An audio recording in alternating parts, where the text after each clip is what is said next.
Folks, Black Star Network is here. Oh, no punches! I'm real revolutionary right now. Support this man, Black Media. He makes sure that our stories are told. Thank you for being the voice of Black America, Roland. Stay black. I love y'all. All momentum we have now, we have to keep this going. The video looks phenomenal. See, this difference between Black Star Network and Black-owned media and something like CNN. You can't be Black-owned media and be scared. It's time to be smart. Bring your eyeballs home. You dig?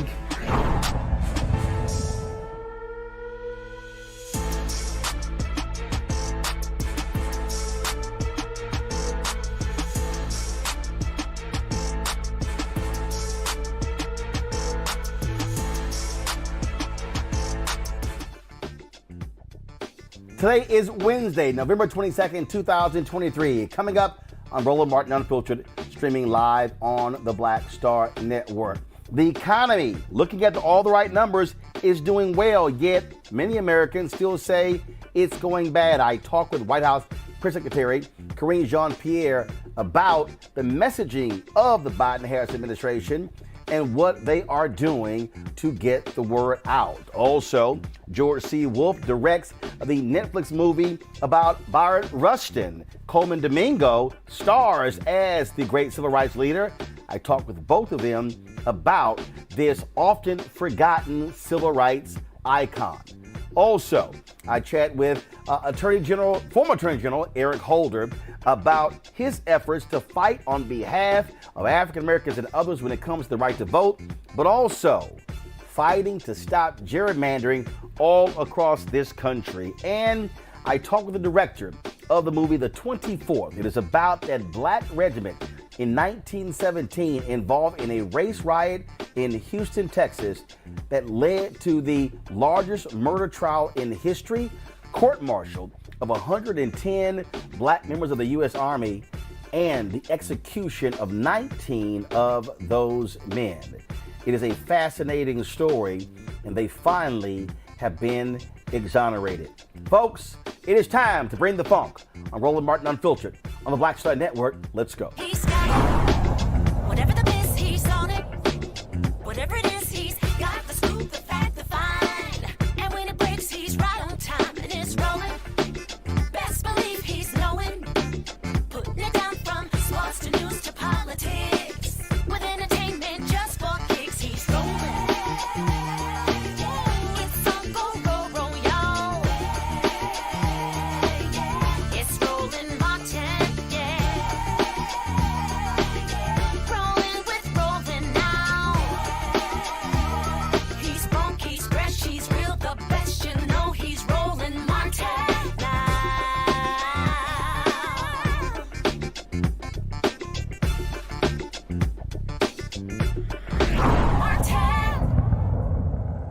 So much has improved in this economy, yet when you look at polling data, voters don't feel that way. Well, the Biden-Harris administration understands that. They have been trying to get the message out about how things have gotten. I sat down with Karine Jean-Pierre. She's the White House press secretary, talking about what they have done to improve the economy and why it's not breaking through. Karine, when I look at, and I cover this stuff all the time, when I look at the economic numbers, when I look at inflation, when I look at unemployment, when I look at stock market, look at all these things, it is showing an economy that has rebounded, that has recovered from those dark days of 2020 and 2021. Yet when I look at poll numbers and when I'm on social media, folks swear this is the worst of the worst. And so how do you deal with, and how are you finding this perception that, oh my God, the roof is caving in and everything is awful? Well, first, let me just say, Roland, thank you so much for having me. And you're right. I've watched your show and you've been very fair in laying out where we are and what this administration has been able to do as it relates to the economy, or just more broadly as an administration, how we're trying to move the country forward. And so very thankful to have you, right, doing that and having your voice, especially as we're going into Thanksgiving, and happy Thanksgiving to all your viewers. Look, we understand that what people in this country have gone through over the last 2-3 years have been very difficult. Right? You think about the pandemic and what that did to people and how we're coming out of the pandemic. And so we know, right, when we walked in, the economy was in a tailspin. It was because of the last administration and how they mishandled the economy, how they mishandled COVID at the time. And so we went into this administration dealing with an economic tailspin. And then after that, we had to deal with an inflation that was affected by what Putin was doing, President Putin was doing in Ukraine with invading Ukraine and causing a war. And so that caused inflation to go up. And so we understand that people are still trying to get through this, right? There's still some folks are not exactly feeling the successes that this administration has been able to do. But it is my job, as you know, just like it is your job to be straight with people and tell folks what's going on. It is my job for the president to speak on this administration and lay out what we've been able to do. You think about 14 million jobs created under this administration. You think about unemployment at under 4%. You think about, which is, I know this is something really important for our community. You think about insulin being capped at $35 a month for our seniors. That is so important. That is so important because people are paying so much a month for healthcare. So we were able to lower the cost there. You think about 2.3 million more Black Americans are employed than when the president took office, right? That is important. The unemployment rate for Black Americans when we walked in was at 9.2. Now it's at 5.9. There's still work to be done, but it did come down. You think about Black net worth is 60%. It's up 60% since the pandemic. So we are just going to continue to have these types of conversations with folks like you and continue to get our message out. You're going to continue to see the president talking directly to the American people about what we've been able to do. Going into Thanksgiving, we're seeing gas prices down by $1.70 since the peak. We're seeing car rentals down by 10%. We're seeing airline tickets down by 13%. You know, Thanksgiving dinner fell this year, but the cost of Thanksgiving dinner fell. Eggs, milk, bacon, fresh veggies are down. This is the fourth cheapest Thanksgiving that we've had ever, that we've had as a percentage of average earnings. So there are things to talk about, and we're going to continue to be very clear with the American people. But we get it. We get that some folks are still feeling this because what we went through was incredibly difficult for American people in the last 2-3 years. One of the areas that I think when we talk about prices, a lot of that was driven by corporate greed. I remember the congressional hearings. They were talking about inflation and where in 65, 70, 75% was caused by companies just jacking up prices. How aggressive are y'all going to call that out? Because that still is the case. When I look at people talk about rent going up, it's because we have a housing shortage in this country. We did not build as many homes between 2010, 2020 because of the home foreclosure crisis. And then you have private equity owning, thousands upon thousands of homes, and people are being forced to rent. And so is that going to be something that's called out and putting those companies on the front street that are choosing to earn record profits over the expense of the American people? And I have to tell you, Roland, this is something that the president calls out all the time. He calls out what we're seeing from corporations. He calls out anytime he talks about his economic plan.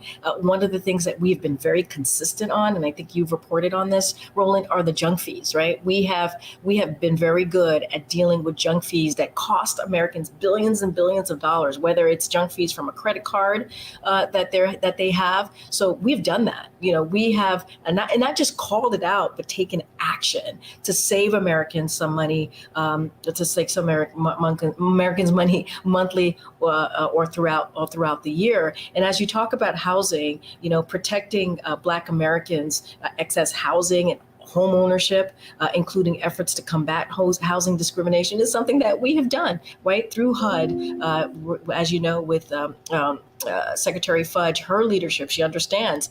She's the secretary of HUD. She understands what that means. And so does the president, obviously, understands what that means and the importance of creating wealth for Black Americans. And so that's something that we've done, provided a record-breaking $163 billion in federal procurement opportunities to small businesses. So creating Black wealth is also a way to combat that, as well as calling out corporations who take advantage of communities like ours. One of the areas that a lot of African Americans are still not happy with was that the George Floyd Justice and Policing Act was not made law. It was passed by Democrats, and Senator Tim Scott, Senator Lindsey Graham didn't get it done by bringing over Republicans in the Senate. But one of the, and I get the executive orders and those things that were signed, but one of the things that I've never understood why the White House is not touting more. I mean, what's happening in the Civil Rights Division, Kristen Clark, they're killing it in terms of these police patterns and practices investigations, police officers who've actually being sent to prison, jail wardens, correction officers. And are we going to see the president really highlight that work, because they've been holding people accountable, and frankly, it hasn't gotten lots of attention. I mean, every time one of these people go to jail, we cover it, the redlining investigations and the settlements that have been announced as well.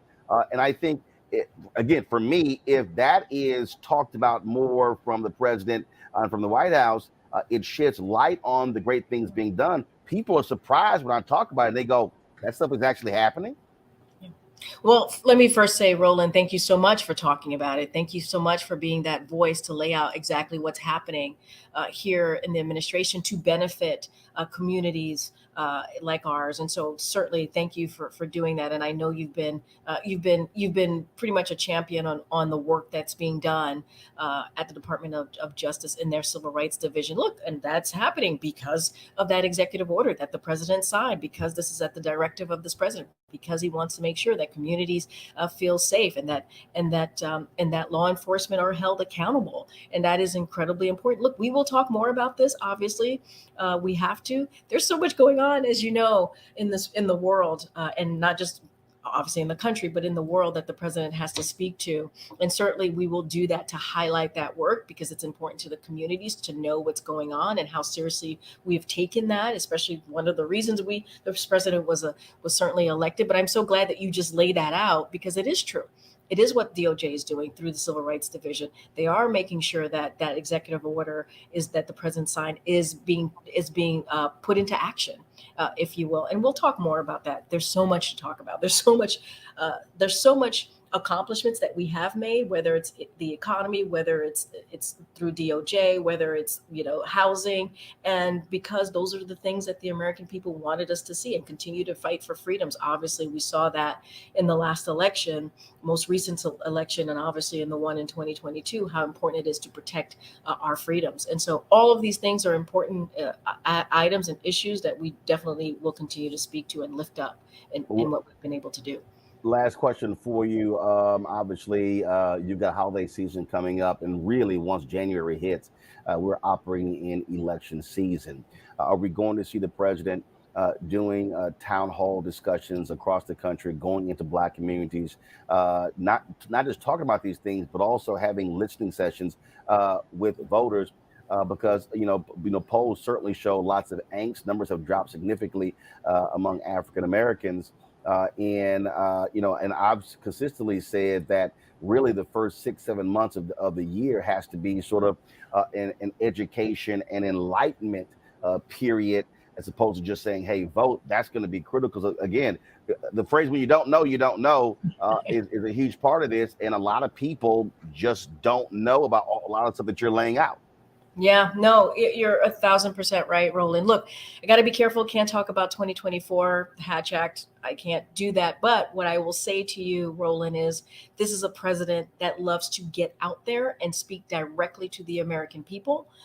This is a place that he thrives and loves and enjoys to do that. Listen to the American people, talk about our accomplishments. So obviously, he's always looking forward to doing that. When we get into the next year, this is something that he's going to continue to do. Talk directly to the American people about the accomplishments that we've been able to make with Democrats in Congress.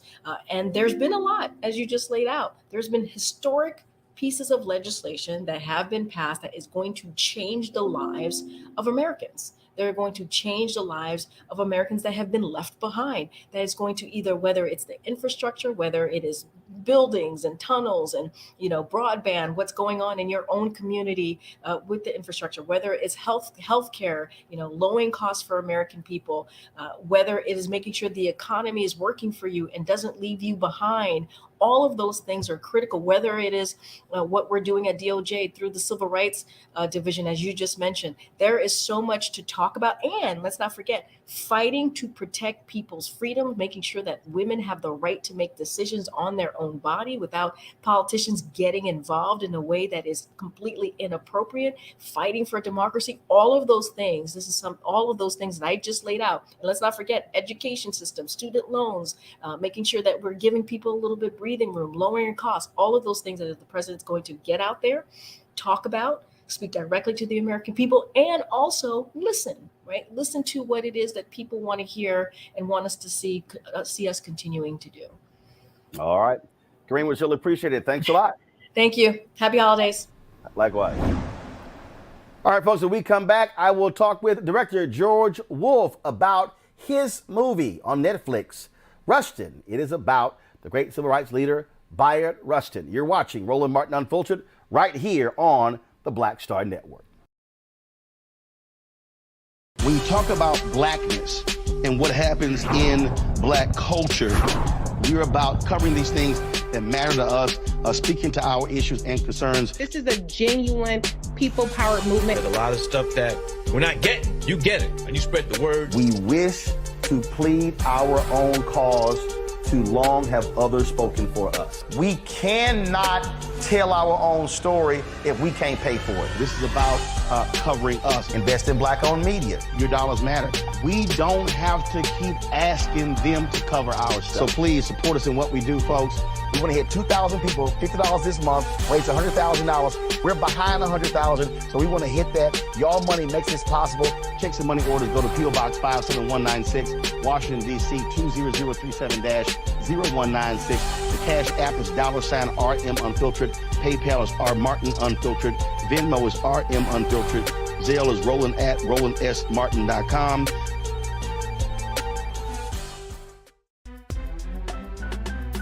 I'm Faraji Muhammad, live from LA. And this is The Culture. The Culture is a two-way conversation. You and me. We talk about the stories, politics, the good, the bad, and the downright ugly. So join our community every day at 3 p.m. Eastern and let your voice be heard. Hey, we're all in this together. So let's talk about it and see what kind of trouble we can get into. It's The Culture, weekdays at 3, only on the Black Star Network.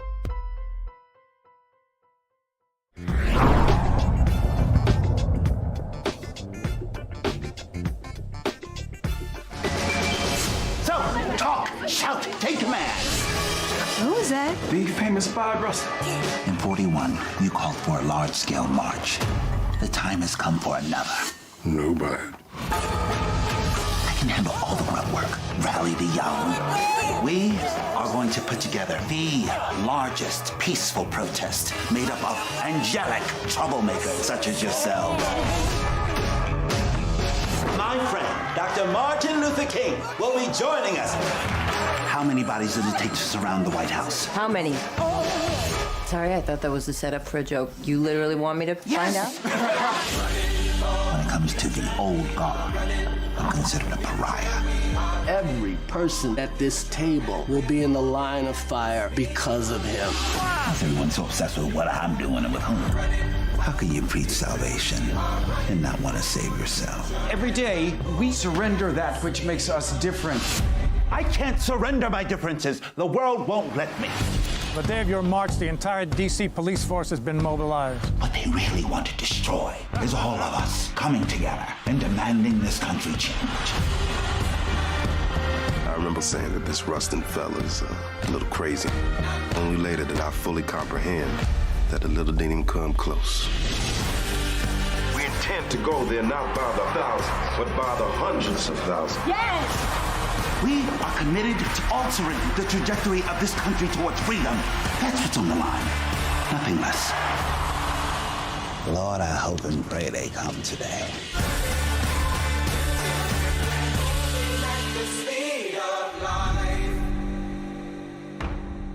Welcome back to Roland Martin Unfiltered on the Black Star Network. Bayard Rustin is a name many people don't know about, but he was one of the co-conveners of the March on Washington for Jobs and Freedom in August of 1963. He also played a huge role in getting Dr. King to embrace nonviolence, yet he's often been forgotten, largely because we often focus on only a handful of people, including Dr. King, also because he was gay. George Wolfe directs a new movie about him. It's called Rustin. It airs on Netflix, and I got a chance to sit down with George recently in Washington, D.C. George, how's it going? Good. How's it going with you? Going great. Let's talk about this movie. For a lot of people, it's Bayard Rustin, not Bayard. Many people don't really know his story. And I think what really stands out the most, why I believe the film is critically important, is because we only know 4 or 5 people from the Civil Rights Movement. Yes. He was a huge figure to me in many ways, like Ella Baker. Yes. Major figure, too many people don't know. Yes. Yes. Yes. Well, that's frequently the case. History is very limited in its understanding of how movements happen. Right. How it takes all different kinds of forces working toward the same goal, and some get celebrated and some don't.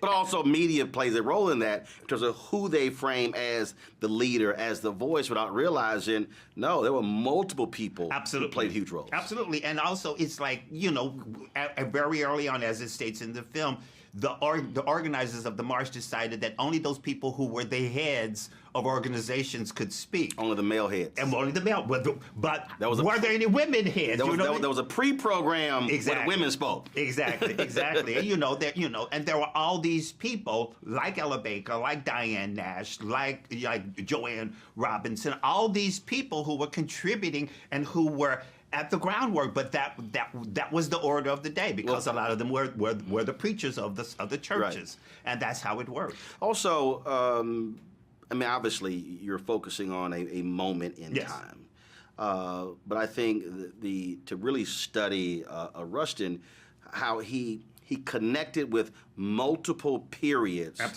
over his life. Yes. And so I think one of the biggest mistakes we make is we sort of confine people solely to those 13 years of the Black freedom movement. Mm-hmm.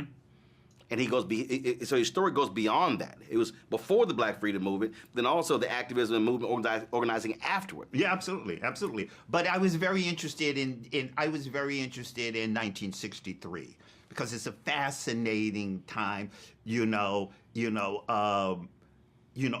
terms of the passive resistance had been the order of the day, but after but it had been many years since Brown versus Board of Education and the violence, what's his face, Bull Connor turned the hosing the young children there, Medgar Evers getting killed, all these dynamics that were happening, and it was calling into question how long are we going to stay committed to nonviolence? SNCC was an integrated organization that was about to change. CORE was about to change into CORE East. All these dynamics were happening, and even though you had this glorious march which brought in 250,000 people, 2 to 3 weeks later, the 4 little girls got killed. So it just seemed like this really, really fascinating time to focus in on where America was, where Bayard was, the fact that the Kennedys and J. Edgar Hoover were focusing in on trying to humiliate him to stop the march. All of those dynamics seem to be a prime example of what 1963 was about, what Bayard was about, and what this world was about. I think, again, I use the phrase in my MLK Day speeches, I'm tired of him being sort of this civil rights bobblehead. And so we look at these events and go, oh, the 63 March on Washington. First of all, you need to add for jobs and freedom. But to really understand, when you talk about that backstory, how this was beyond radical. You're talking about toning down John Lewis's speech, the fear of them, the fear of riots. What Philip Randolph said to FDR, now all of a sudden comes in and go, wait a minute, this thing is real. this is a massive deal. So I think a lot of people don't understand how radical this march was. It wasn't just a day in the park. No, I agree with you. That's a mini-series.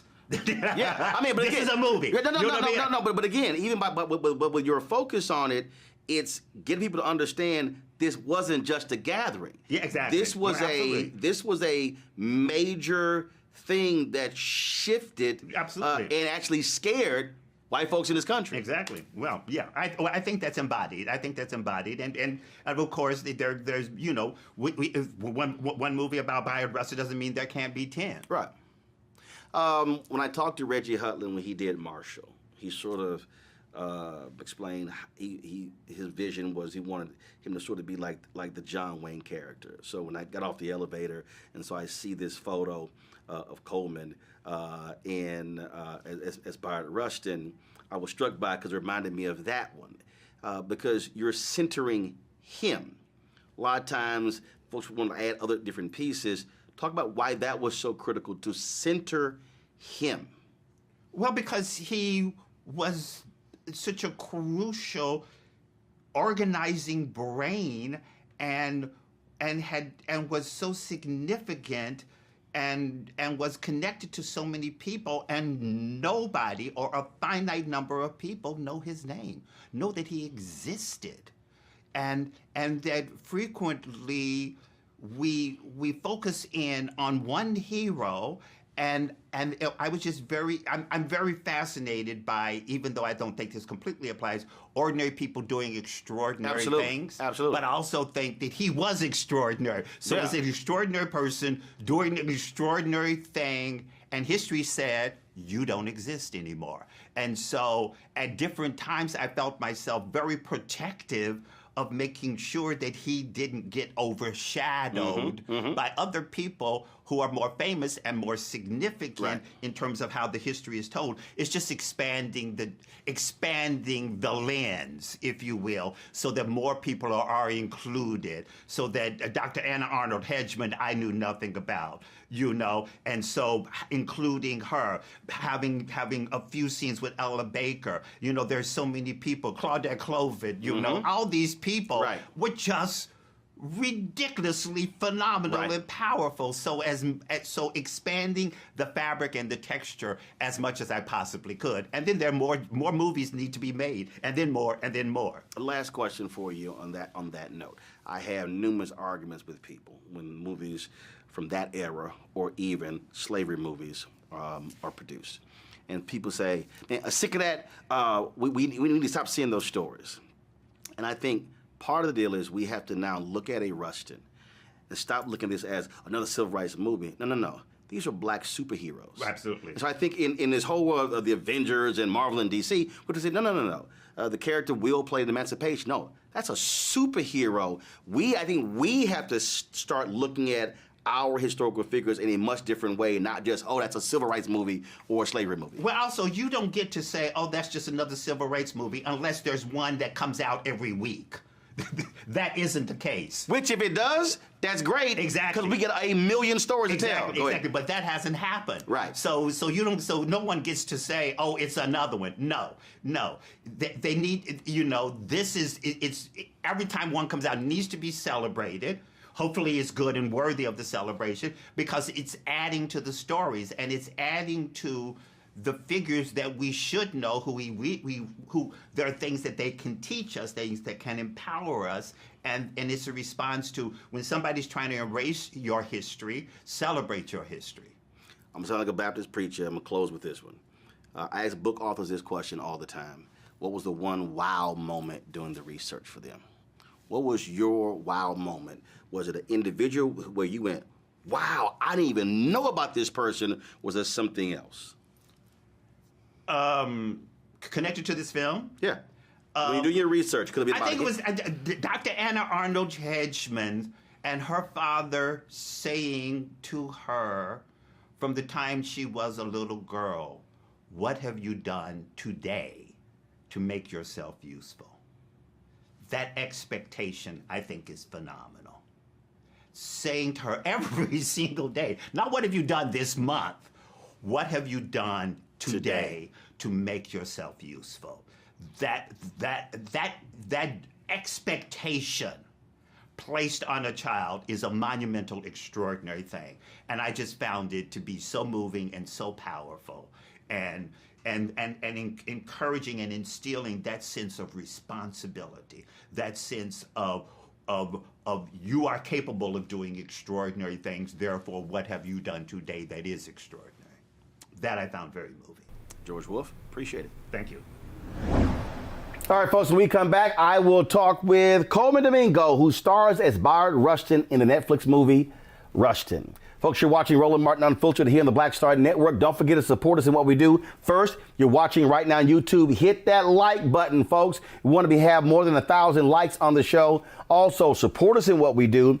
Please join our Bring the Funk fan club. Your dollars make it possible for us to do what we do. Send your check and money order to P.O. Box 57196, Washington, D.C., 20037-0196. Cash App, $RM Unfiltered. PayPal, R Martin Unfiltered. Venmo is RM Unfiltered. Zelle, Roland at RolandSMartin.com. Roland at RolandMartinUnfiltered.com. Don't forget to also download the Black Star Network app, Apple phone, Android phone, Apple TV, Android TV, Roku, Amazon Fire TV, Xbox One, Samsung Smart TV. Sure to get fear how the browning of America is making white folks lose their minds. We'll be right back.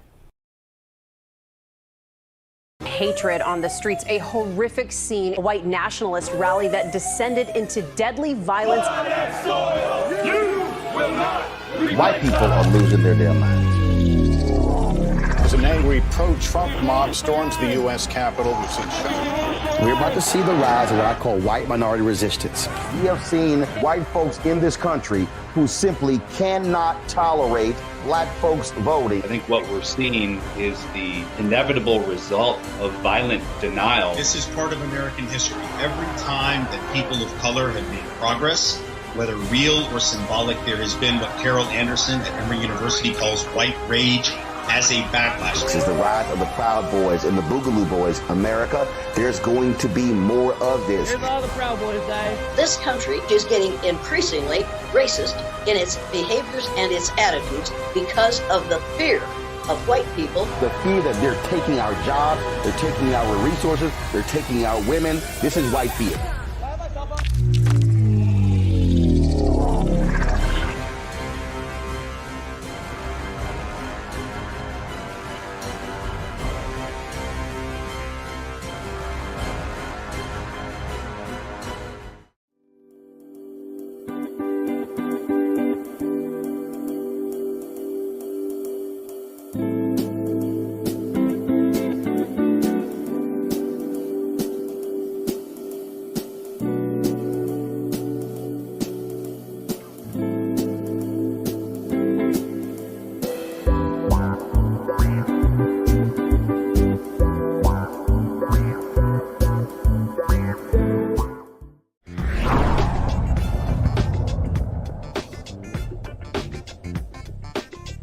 Folks, he finally gets his starring role. Colman Domingo, who has starred in so many different movies over the years. Selma, also The Birth of a Nation. Well, he played character actor, supporting role. This time in the Netflix movie Rustin, he is the lead. He's playing Bayard Rustin, the civil rights icon, largely forgotten in history, many say because he was a gay man. Colman Domingo, he himself is an out black gay man. And we talk about the importance of playing this huge, huge character and what it means to Colman personally. Here's our conversation recently in the nation's capital, Washington, D.C. All right, Colman, what's happening? How you doing? Strike. Oh, you can get to talk now. I get to talk. Freedom. Absolutely, yes, absolutely. Man. Let's talk about this film. So, long career, but you now are the centerpiece. You now are the main character. You have to carry this whole film. Talk about that feeling, being the guy. Being the guy. Just your name was on the poster. Yeah, that. Ain't nobody else's name. You're not in the background. It's you. Yeah. It feels like a career achievement, and it feels like a long, beautiful road. You know, and it's that name, there's so many other names with me that have made that happen, especially for this film in particular. To lead this film has been something that I'll never forget for the rest of my career, because there was a great responsibility, to tell the story of this man, and also to be sort of the soul of the production, and knowing that the production moves with you in the center, and how are you going to lead it? And I've watched, as a supporting actor for many years, how people, whether they lead or not lead. And I knew I could make an impact and make sure that everyone understood the mission every single day of what we were doing, what we were tasked to do, which was not only to tell Bayard Rustin's story, but to tell Ella Baker's story, to tell A. Philip Randolph's story, stories of all these people who've been marginalized in the history books. And you're like, hey, this is our opportunity. And so that was the charge every single day. So when people came in, if they had a couple days on set, I'm like, you're coming into a different set. You're coming into the set that I lead, which is led with love and interrogation and a fierce work ethic. And that means every single background, every single transpo worker, everybody was tasked to, to say, hey, this is the way we're doing it. We're doing it differently this time. And so I didn't mind to shoulder that responsibility, and I felt like I was ready for it. When Chadwick played Thurgood Marshall, a lot of people like, Reggie, what are you doing? He ain't light-skinned like Thurgood. When Bryan Cranston played a paraplegic in the movie, folks like, what y'all doing? Why couldn't you cast someone? How important was it for a African-American gay man to play this character? Because he didn't hide, he didn't run from it, but he had to battle within the movement, outside of the movement, and he wasn't solely defined by him being gay, but he was clear, this is who I am. Yeah. The most wonderful thing about the casting of Rustin with me is that there's a lot of similarities, just in terms of where I pull from. I'm an openly gay man in this industry, and I think the beautiful thing is I don't think it's usually done in a way. I don't know why that has been, but also I think that sometimes people can't discern the difference, and I think that hopefully people can see the work and the detail and the nuance that goes into building a character and crafting a role, to know that it's not just Colman playing it because there's a lot of things in my background in this way, but it's actually like a crafted character. But it is important because I think there are things that I know I could pull from or have access to that is not... You don't have to ask somebody else. I don't have to ask anybody else. It's my own experience in the world. We're both from... There are many similarities between me and Bayard Rustin. Like being from Pennsylvania, I have a lot of nieces and nephews going to go Quaker schools, so I understand the practices of, Quaker philosophy. You know what I mean? We're both left-handed, whatever it is. But also, Bayard was... Yay, left-handers. Yeah, yay, left-handers. But also, Bayard was such an original in the world. There was no brother like him. You know what I mean? So the idea for that to exist at the time when he existed is remarkable. And so the idea that I get to play in that with him, because I feel like I am on the shoulders of Bayard Rustin in every single way. Everything that Bayard represented, here I am in my own industry, trying to make some changes. When did you first learn about him? I first learned about him, I would say about, I want to get this right, probably junior year in college, when I joined the African American Student Union. And at some point, whenever we were talking about something, Bayard Rustin's name came up. Oh, Quaker. Oh, from Pennsylvania. Oh, queer. And the architect of the March on Washington? Wait a minute. How come I don't know this? And then, of course, you have to rethink what you've learned in your history classes. Right. But even before 63, the role that he played in centering Dr. King on nonviolence. Yes. Yeah, he inspired Dr. King with his practices of passive resistance. He inspired him, with the teachings of Gandhi. So in many ways, this may be a very strong statement, but would Martin Luther King be Martin Luther King without Bayard Rustin? Because I think he influenced him a lot, and they had this very deep friendship in many ways. And there were people who shared ideology and argued and questioned together. I think it even goes beyond King and even Rustin. You mentioned Ella Baker earlier. I think that, look, as somebody who lives and breathes news and social movements and politics, I get it. I study these people all the time. Yeah. But the reality is, you only hear 4 or 5 names. You only heard about the big 6, the big 6 civil rights leaders. But if you look at Ella Baker, you're talking about somebody who goes from movements in New York to SCLC, NAACP, to SNCC and beyond. Rustin, if you talk about after 63, you go to 64. You can even go back to the war resistors. Right. Exactly. I mean, him going to prison, being a conscientious objector, all of that. And so I think part of even for a lot of African Americans, is that we have allowed others to define who our heroes are. And we have to then go, wait a minute, hold up. It's more than just 4 or 5 people. Right. Yeah, there's a lot of ordinary people. No one was trying to walk into history books. They were just trying to do what was in front of them, right? And just like make a difference. And there were a lot of people. That's what I'm always telling people. I'm like, no, the thing that I think is so impactful about Rustin, because you see a lot of these young people who are now, congressmen and congresswomen and things like that. These people were 19, 20 years old out there doing the work. And these people were not 50 or 60 then. And nobody knows their names. You're like, no, they actually were a part of this movement. But then you have these superstars. You will just attach your name to Martin Luther King, but you're like, King at the speech, to be honest, he was just one of the speakers. Right. He was right. He was just one of many speakers. Right. It's just like, but that it was his time, and it was that alchemy that just like lit him up right then. That's when he became the superstar that he is. You mentioned superstar. When I interviewed Richard Roundtree, God rest his soul, I said, Richard, you were a black superhero. A lot of people complain about civil rights movies, slavery movies. We're tired of seeing those movies. I disagree. I think the problem is, I think we have to have a reprogramming of Black America. We have to look at figures like Rustin, the role that Will Smith played in Emancipation, as our superheroes.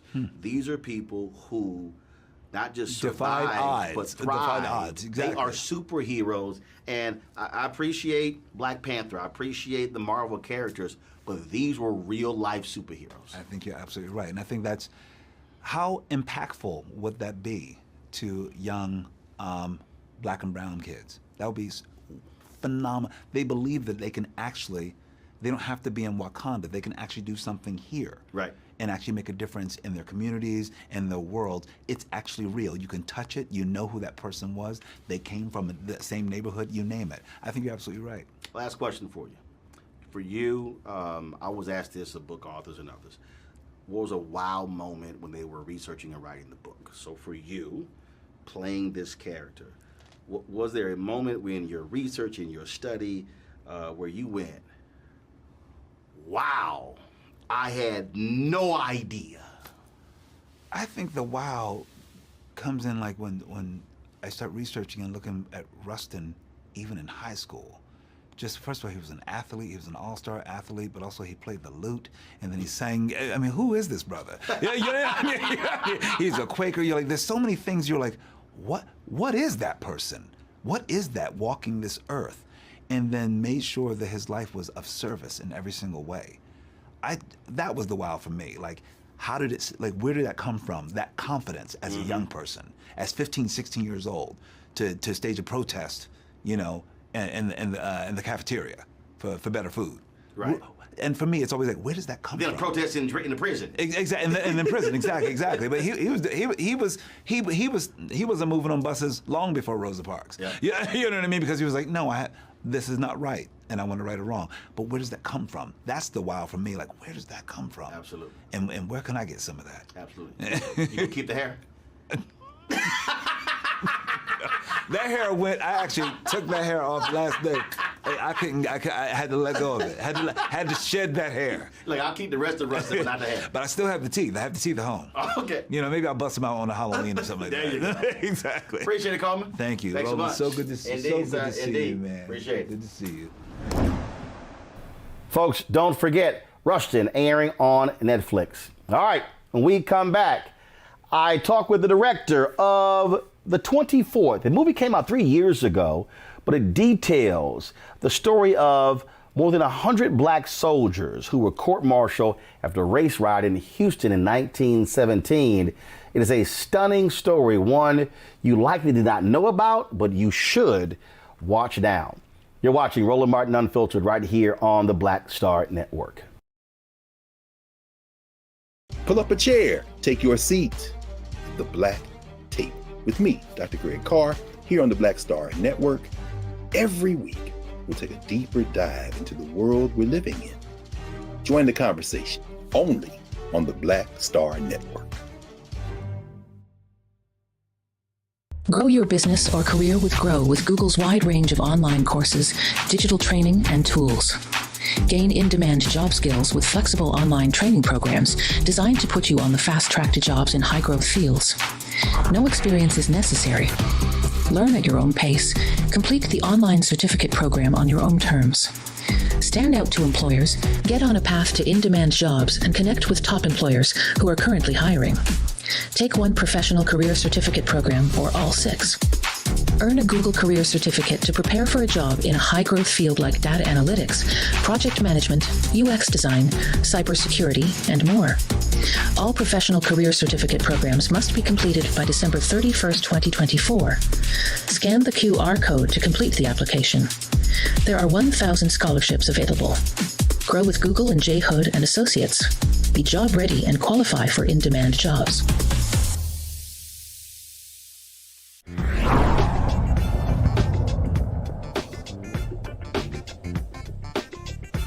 When the 24th came out 3 years ago, I didn't even know about this movie. I didn't know about the story. It wasn't until I was actually reading a book from Will Haygood on the confirmation hearing of Thurgood Marshall that I found out about the 24th Regiment and what happened in Houston. Well, Kevin Willmott is the director. And when the U.S. Army recently overturned the convictions of the 110 black soldiers involved, 19 were executed, and the ceremony in Houston on Roland Martin Unfiltered. And so I caught up with Kevin and we talked about that event, talked about the movie and why this history is so important to our people. The 24th Infantry. This is Texas. And we have a great opportunity here. A legacy, if proven worthy, will carry us all the way to the shores of France. Things are a little different down here in the South. I will expect you men to obey the racial code. Yes, sir. Get back with the others. Just go ahead and drive this machine. Officer Cross. This is a white man's world. Every man here has got a lit fuse. Jim Crow's the law. Respect it. What are we gonna do? The police brutalize us, sir. All we want is to be treated as soldiers. As military police, you are to ensure order of the men of the 24th Infantry only. Drop the knife. Back up! I was robbed of my honor. You get out of here before they take yours too. The general can get the 24th in the fight. He's never going to do that. What do we do, sir? We have to here. We have a problem. We're gonna take our country back. Law run this town. There's a militia on the way. Are they? Which way did they go?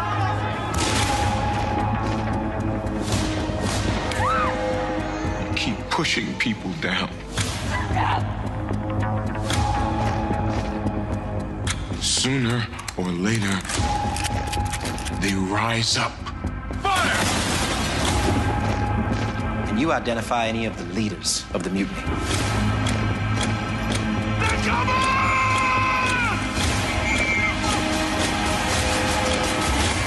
When I aimed the gun,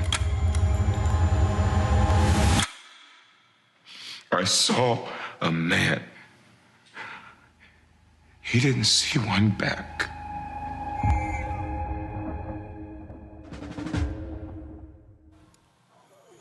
A lot of you may not even know that movie came out. It came out during COVID. I didn't know. But joining me right now is the director, Kevin Willmott, of the 24th. Kevin, glad to have you here. Praise the Lord for Instagram. I was talking to Michael T. Williamson, and he was telling me about it. And so then I go to Instagram, and I'm trying to find you. And I sent you a DM, and I didn't hear back. But then I saw a photo of you and Spike Lee on your Instagram page. So I hit Spike, Spike sent me your number, and boom, you are here. So I am so glad to have you. I'm a native of Houston and had no idea about this story.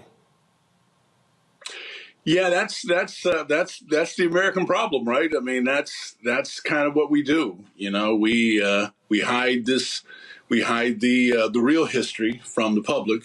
You know, I've heard a lot of people talk about how Texas teaches Texas history, but this part of Texas history has never been taught. In fact, it is a state requirement in the 7th grade that you take Texas history. And Kevin, the book is literally this thick.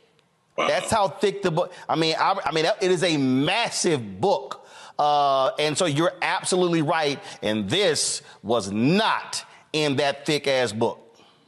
You know, and what's amazing, Roland, and thank you so much for having me on the show. I've always been a big fan.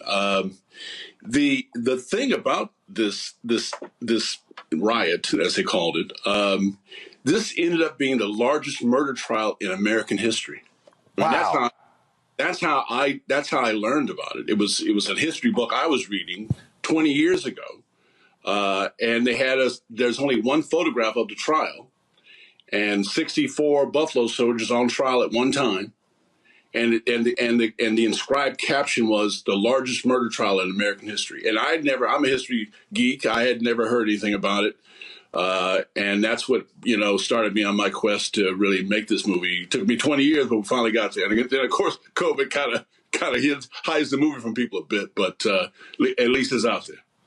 Yeah, so what happened was, and you're right, this is the photo right here. This is from the archives at Prairie View A&M University. This is the photo right here of them being on trial. And Kevin, it was interesting because, so the Wall Street Journal had an article yesterday talking about this decision and that there was going to be this ceremony in Houston. I saw that, and here's what's crazy. I rarely read the Wall Street Journal on weekends. I've got subscriptions to the New York Times, Washington Post, and I just, what the hell? All right, let me take a look at it. And then I see this story. I immediately email someone at the Pentagon. I'm like, hey, get me somebody from the Army. Also, this is going to be live streamed. So they sent me the link. And then that's when I started, going down that path. And then all of a sudden, and then I saw the movie. So then I'm looking on, where can I find it? I saw it was on Tubi and Prime Video. Went to Prime Video, watched the whole movie last night. Absolutely amazing. And it's just another example. And this is also 4 years before Tulsa. The Tulsa race massacre. And the thing is, we look at this, 19 brothers executed, placed in unmarked graves, but their names were placed on paper inside of glass bottles in the caskets. And when you read this account of how the Army did no real investigation, and it was pretty much, they black, they're guilty. Yeah, I mean, there was kind of one book that I was able to find on it, and there's 20 years ago there was not much of anything, and then I actually read a lot of the newspaper accounts from the time from Houston at that time, from the Houston, I think it's called the Houston Post, and they were you could just read the bias between the lines. Yep. They did not receive anything close to a fair trial.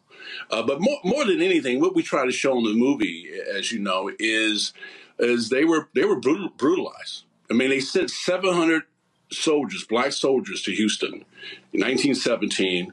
These guys had been, some of them had fought in the Philippine insurrection campaign. Some of them had fought with Teddy Roosevelt on San Juan Hill. So these guys a lot of them were used to being treated with some degree of dignity.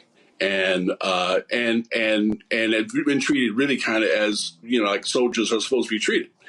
And so, they show up in Houston and Houston just is paranoid of them in totally. And Houston, the Houston police, there's that little song, The Midnight Special.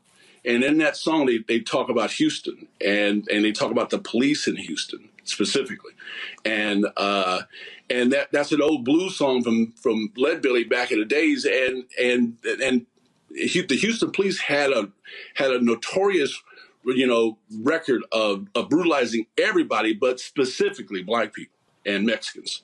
And so when these 700 black soldiers show up, they just unleashed holy hell on them. Well, all across the country, white folks could not stand black men with guns in their hands, even though they had that uniform on.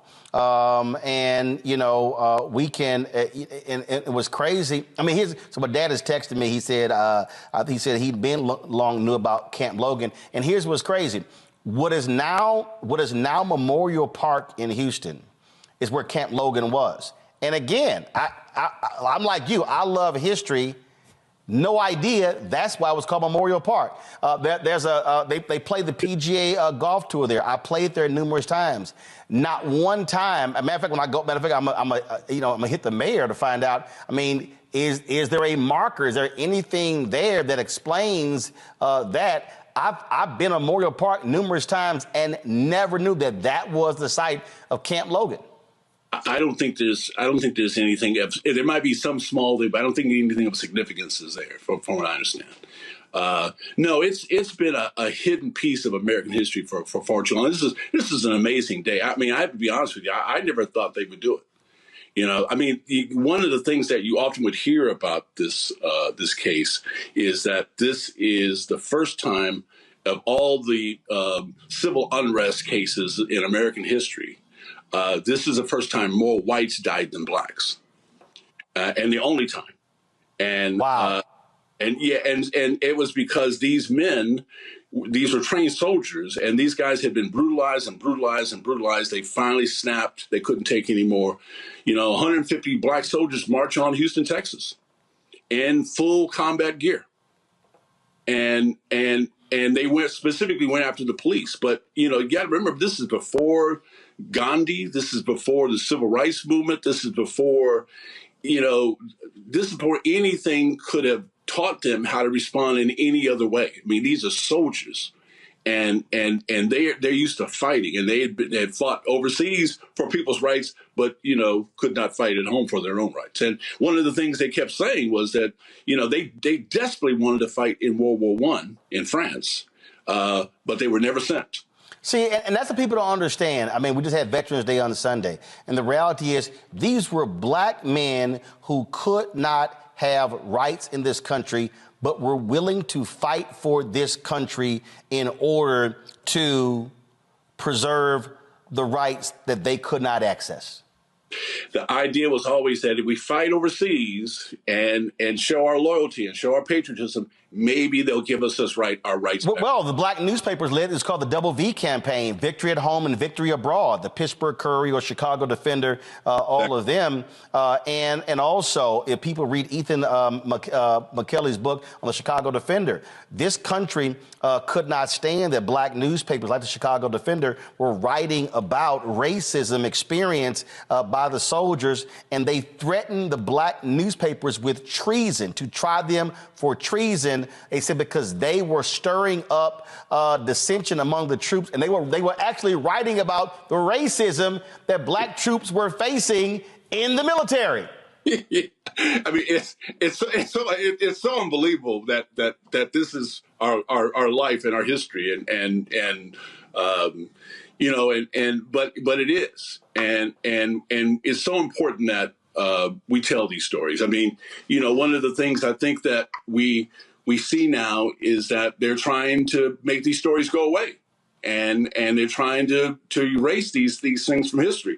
And as we know about the Holocaust and all the other horrible things in life, it's important to remember the Holocaust that happened here as well. And it's important. And just as this Tulsa and Houston, there were, as you know, Roland, just there's countless numbers of these incidents all over the country. And it's very hard to get a movie made about them. But it's important that black audiences specifically, watch these movies and embrace these movies and tell others about these movies, because, Hollywood, never has wanted to tell this side of our history. And so it's hard to get a movie like this made. And it's really important because obviously, the Republican Party, a lot of other folks, they don't want to hear about this. They don't want their kids to know about it. They don't want They don't want to know about American history. This is more than anything. This is American history.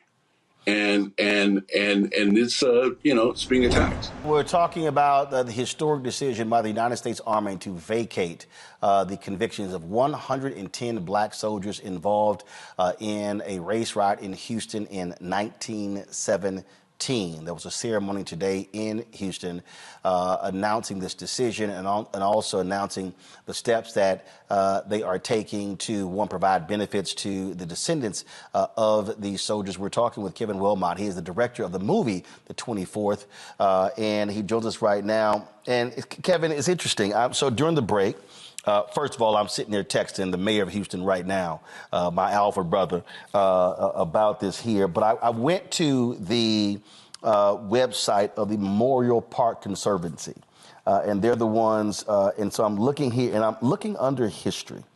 And as I'm going under here, so this is literally what it says. It says, the park was to be named to honor the soldiers who fought in World War I and trained in Camp Logan, today known as Memorial Park. Camp Logan was one of a handful of training camps established to train and convert members of the National Guard to become U.S. military service members. So first of all, was Camp Logan there to train black soldiers or all soldiers? They trained all soldiers. Okay. But they had a black section. Gotcha. And obviously, nowhere in here is there any mention of what took place. And looks like we may have lost Kevin there. Let me know we have him back. There we go. Okay, so there's nowhere in here is there any mention of what took place in 1917. Matter of fact, let's see here. There is a timeline here. This is the extent of it. Camp Logan, 1917. The United States enters the First World War, and the War Department leases 7,600 acres of forested land on Buffalo Bayou to establish a training base named Camp Logan. The camp trains 70,000 soldiers, housing 30,000 at any given time, and is a social center of Houston. Nearly 1,000 Camp Logan soldiers lose their lives during the war, and over 6,200 are wounded. There are stories of heroism and bravery associated with Camp Logan. Among them, the 370th Regiment, after training at Camp Logan, go on to serve with the French military and become the most decorated in all of World War I. There are also stories of tragedy associated with the camp, including the Houston Mutiny and Riot, which took place on the night of August 23rd, 1917. Kevin, that's it. That's all you get. That's all you get, right? That's it. Like, black ain't mentioned, but you also know this called the Houston Mutiny and Riot, not race riot, but just go ahead. Yeah, well, that's the deal, and that's what makes this day so great, because as someone who's been trying to tell the story for a very long time, and having to read that kind of stuff for years and years and years, and the fact that they've done such a great job in erasing this from our history books and our memory, our national memory. It's just a really profound thing that these men are finally being honored, and you got to remember these Buffalo soldiers, the 24th specifically. They fought in the Spanish-American War. They went up San Juan Hill with Teddy Roosevelt. They fought in the Philippine insurrection. And most people don't know anything about the Philippine insurrection. This happened right after San Juan Hill and the fight with Cuba. But that's really the first Vietnam. That's really the first Vietnam. And these guys are fighting. They sent some of these guys in China. They had fought Pancho Villa in New Mexico. They had been all over the place. And these men had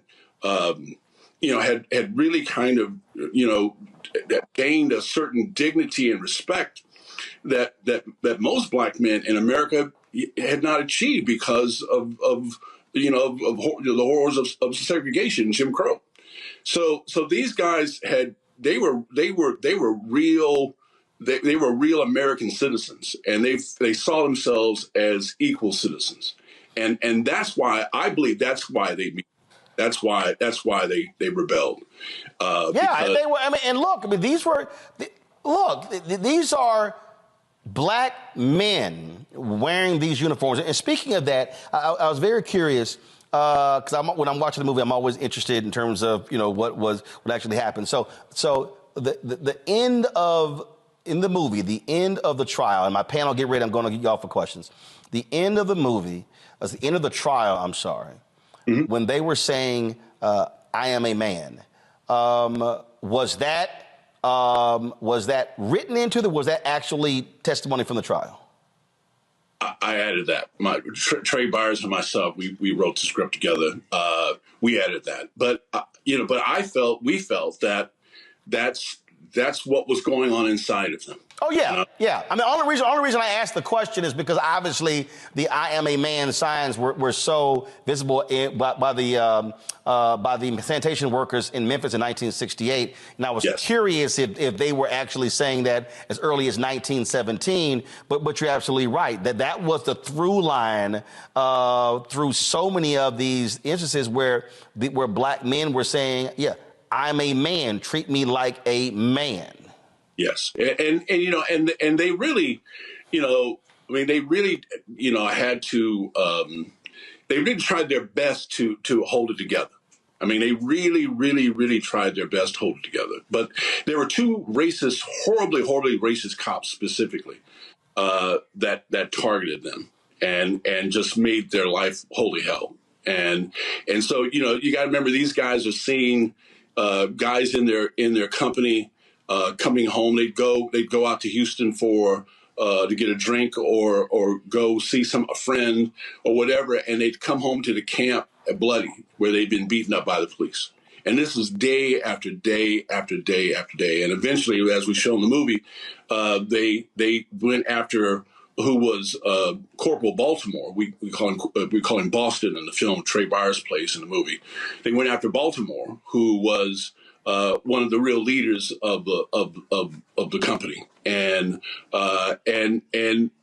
it was an MP who was trying to keep things at rest, to keep things at peace with the situation there.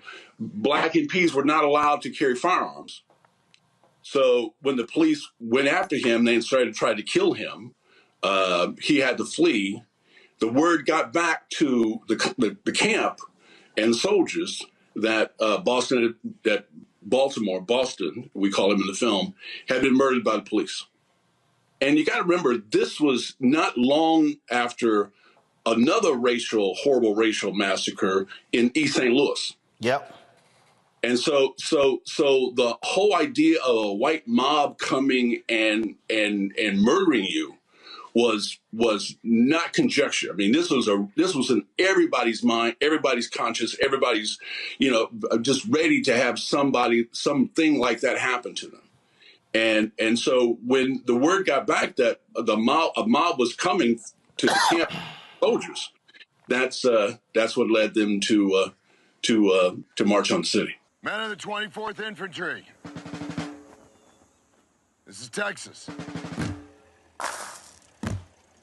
And we have a great opportunity here. A legacy, if proven worthy, will carry us all the way to the shores of France. Things are a little different down here in the South. I will expect you men to obey the racial code. Yes, sir. Get back with the others. Just go ahead and drive this machine. Officer Cross. This is a white man's world. Every man here has got a lit fuse. Jim Crow's the law. Respect it. What are we gonna do? The police brutalize us, sir. All we want is to be treated as soldiers. As military police, you are to ensure order of the men of the 24th Infantry only. Drop the knife. Back up! I was robbed of my honor. You get out of here before they take yours too. The General can get the 24th in the fight. He's never going to do that. What do we do, sir? William, I've done all I can do here. We have a problem. We're gonna take our country back. Law run this town. There's a militia on the way. Are they? Which way did they go?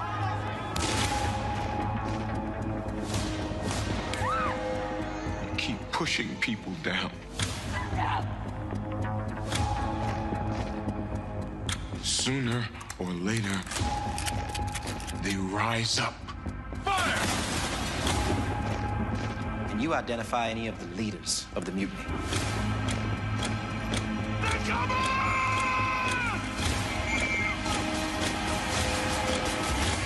When I aimed the gun, I saw a man. He didn't see one back. All right, folks, so we come back on Roland Martin Unfiltered, a 1-hour conversation with former Attorney General Eric Holder, who is leading the battle to ensure our voting rights and make sure that we have proper representation in Congress and on the state level as well. You're watching Roland Martin Unfiltered right here on the Black Star Network.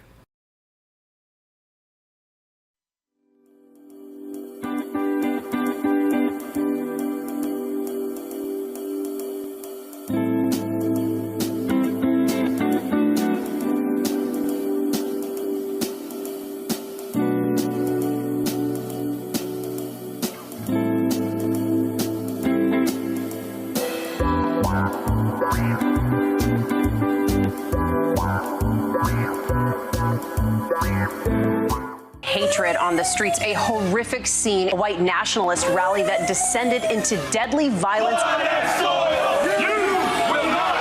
White people are losing their damn minds. As an angry pro-Trump mob storms the U.S. Capitol, we're about to see the rise of what I call white minority resistance.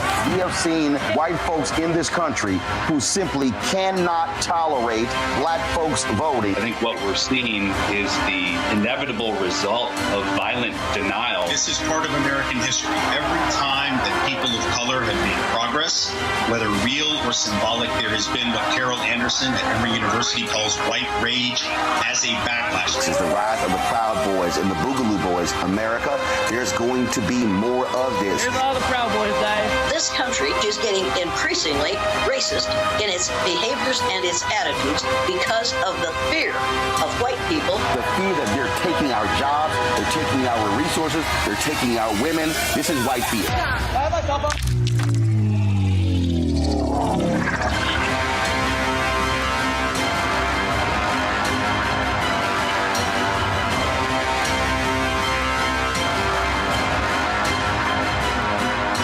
What's up, Geek Tony in the place to be. Got Kicked Out Your Mama's University, creator and executive producer of Fat Tuesdays, a air hip-hop comedy. But right now, I'm rolling with Roland Martin, unfiltered, uncut, unplugged, and undamn believable. You hear me? All right, folks, welcome back to Roland Martin Unfiltered on the Black Star Network. My conversation with former Attorney General Eric Holder. We cover a lot of stuff, including what he is doing when it comes to redistricting, making sure that we have proper representation on the federal and the state level, but also why it's so critical that we as African Americans understand the power of our vote. Here he is, this exclusive conversation. All right, lots to talk about here, former Attorney General Holder, but I want to start here. The 8th Circuit came out with a decision with regards to Section 2. This is, look, the conservatives have been trying to get rid of the Voting Rights Act for a long time. Clarence Thomas is salivating at that opportunity. They, of course, the Shelby v. Holder decision gutted Section 4. Now you have this 3-panel group that says, oh, private groups and individuals can't sue using Section 2, even though nearly 200 lawsuits have been filed, most of them highly successful. And so just set up for people who do not understand why these court battles are so important when it comes to voting rights. especially as it relates to African Americans? Well, I mean, I think you got a little bit of history. I mean, the Voting Rights Act of 1965 is justifiably called, the crown jewel of the civil rights movement. And it is the thing that really brought democracy, full democracy, to our nation. Still imperfect, but I mean, it really cured a lot of the issues that we had been dealing with as a nation for many years, and in particular, Black people in this country. We have seen since the Shelby County decision, I guess in 2013, this latest decision out of the Eighth Circuit, getting at Section 2, attempts to roll back the clock when it comes to voter protection for people of color generally, for African Americans more specifically. And the notion that this panel, a 2-to-1 decision, said that only the Attorney General of the United States can use Section 2 in bringing cases is totally inconsistent with the practice that has been in place since 1965, which I guess is like 58 years at this point. And inconsistent with what I did as head of the National Democratic Redistricting Committee just a few months ago when we brought a Section 2 case in Alabama that put in place for the first time another opportunity district in Alabama so that African Americans would have the ability to select a congressman of their choice, likely a Democrat, likely a Black person. Because of racial gerrymandering, they had been prevented from doing that for generations. The Section 2 cases that we have brought in Georgia, in Louisiana, all are at risk as a result of this Eighth Circuit opinion, which is inconsistent with what the Fifth Circuit said just a few weeks ago. Ultimately, I suppose this will be decided by, the United States Supreme Court. But what bothers me is that we're taking precedents and practices that are, as I said, half a century old, and simply because of the ideological makeup or the change in the ideological makeup of these courts, either at the circuit court level or in the United States Supreme Court, we are seeing a reversal of these precedents, and that's inconsistent with how we are supposed to do things. Precedent is supposed to matter. It's not supposed to be a function of the personnel on a particular court. It's supposed to be about the law, the facts, and precedent. And that Eighth Circuit opinion yesterday about Section 2 can't be used by private parties is inconsistent with precedent and with practice. So what you're saying that if this ruling is allowed to go forward, your group could not have sued in Alabama. Exactly right. Couldn't have sued in Alabama, couldn't have sued in Louisiana, couldn't have sued in Georgia, couldn't sue in Texas, couldn't sue in Florida. All the places where we have lawsuits that we have won. And that's something that people need to understand. We brought these cases in places where, the thought was, well, what are you bringing a case there? You're not going to win in the South. Yeah, we brought them in the South and we won. And it has an impact not only in the South, but in parts of the other parts of the country as well. But if this decision stands, it means that the National Democratic Redistricting Committee, the National Redistricting Foundation, a component of the NDRC, is out of the game, and it's all going to be on the Justice Department to bring these cases. Now, I think that Merrick Garland, will do a good job as Attorney General. Doesn't have huge amounts of resources to focus on these cases. He's got a lot of stuff on his plate. Kristen Clark as the head of civil rights. Again, another person I have great faith in. Vinita Gupta, a person I have great faith in, who's the Associate Attorney General. But they've got a lot of things on their plate. And as you said, I think very importantly at the beginning, the vast majority of these Section 2 cases have been brought over the years by private parties and sanctioned by the United States courts. And now 2 judges on the Eighth Circuit, again, 2-to-1 decision, said that practice is inconsistent with the language of the statute. They found something that nobody else apparently had seen for the last 58 years. And the reason, and again, I need people to understand who are watching and listening. The reason that distinction is so crucial, that, only the DOJ. Well, first of all, the DOJ has only filed, I saw one story, about 15 of these cases. That's one. But 2, if you have a Republican president that has a DOJ that doesn't give a damn about this here, you can bank on they're never going to file these cases. So the lawsuits that y'all filed, that suit was filed when Trump was president, right? Yeah. I mean, so again, for people listening, oh, if this court ruling goes into effect, only the DOJ, which means that if it's likely a conservative president, they ain't filing any of these cases. No, I think that's right. I mean, it's not only an attack on precedent. The reality will be that you will then have enforcement of the Voting Rights Act, the Section 2 component of the Voting Rights Act, will really depend on who the Attorney General is, what's the ideological makeup of that administration.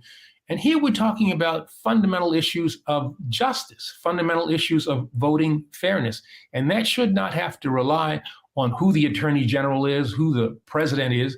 There are certain things that are supposed to be immutable. And that is a commitment to making sure that there is as much equality as is possible in our voting system. You can bet that, I don't know what the exact statistics are, but there were a lot more of these cases brought during the Obama years than there were during the Trump years, a lot more in the Biden years than there were in the Trump years.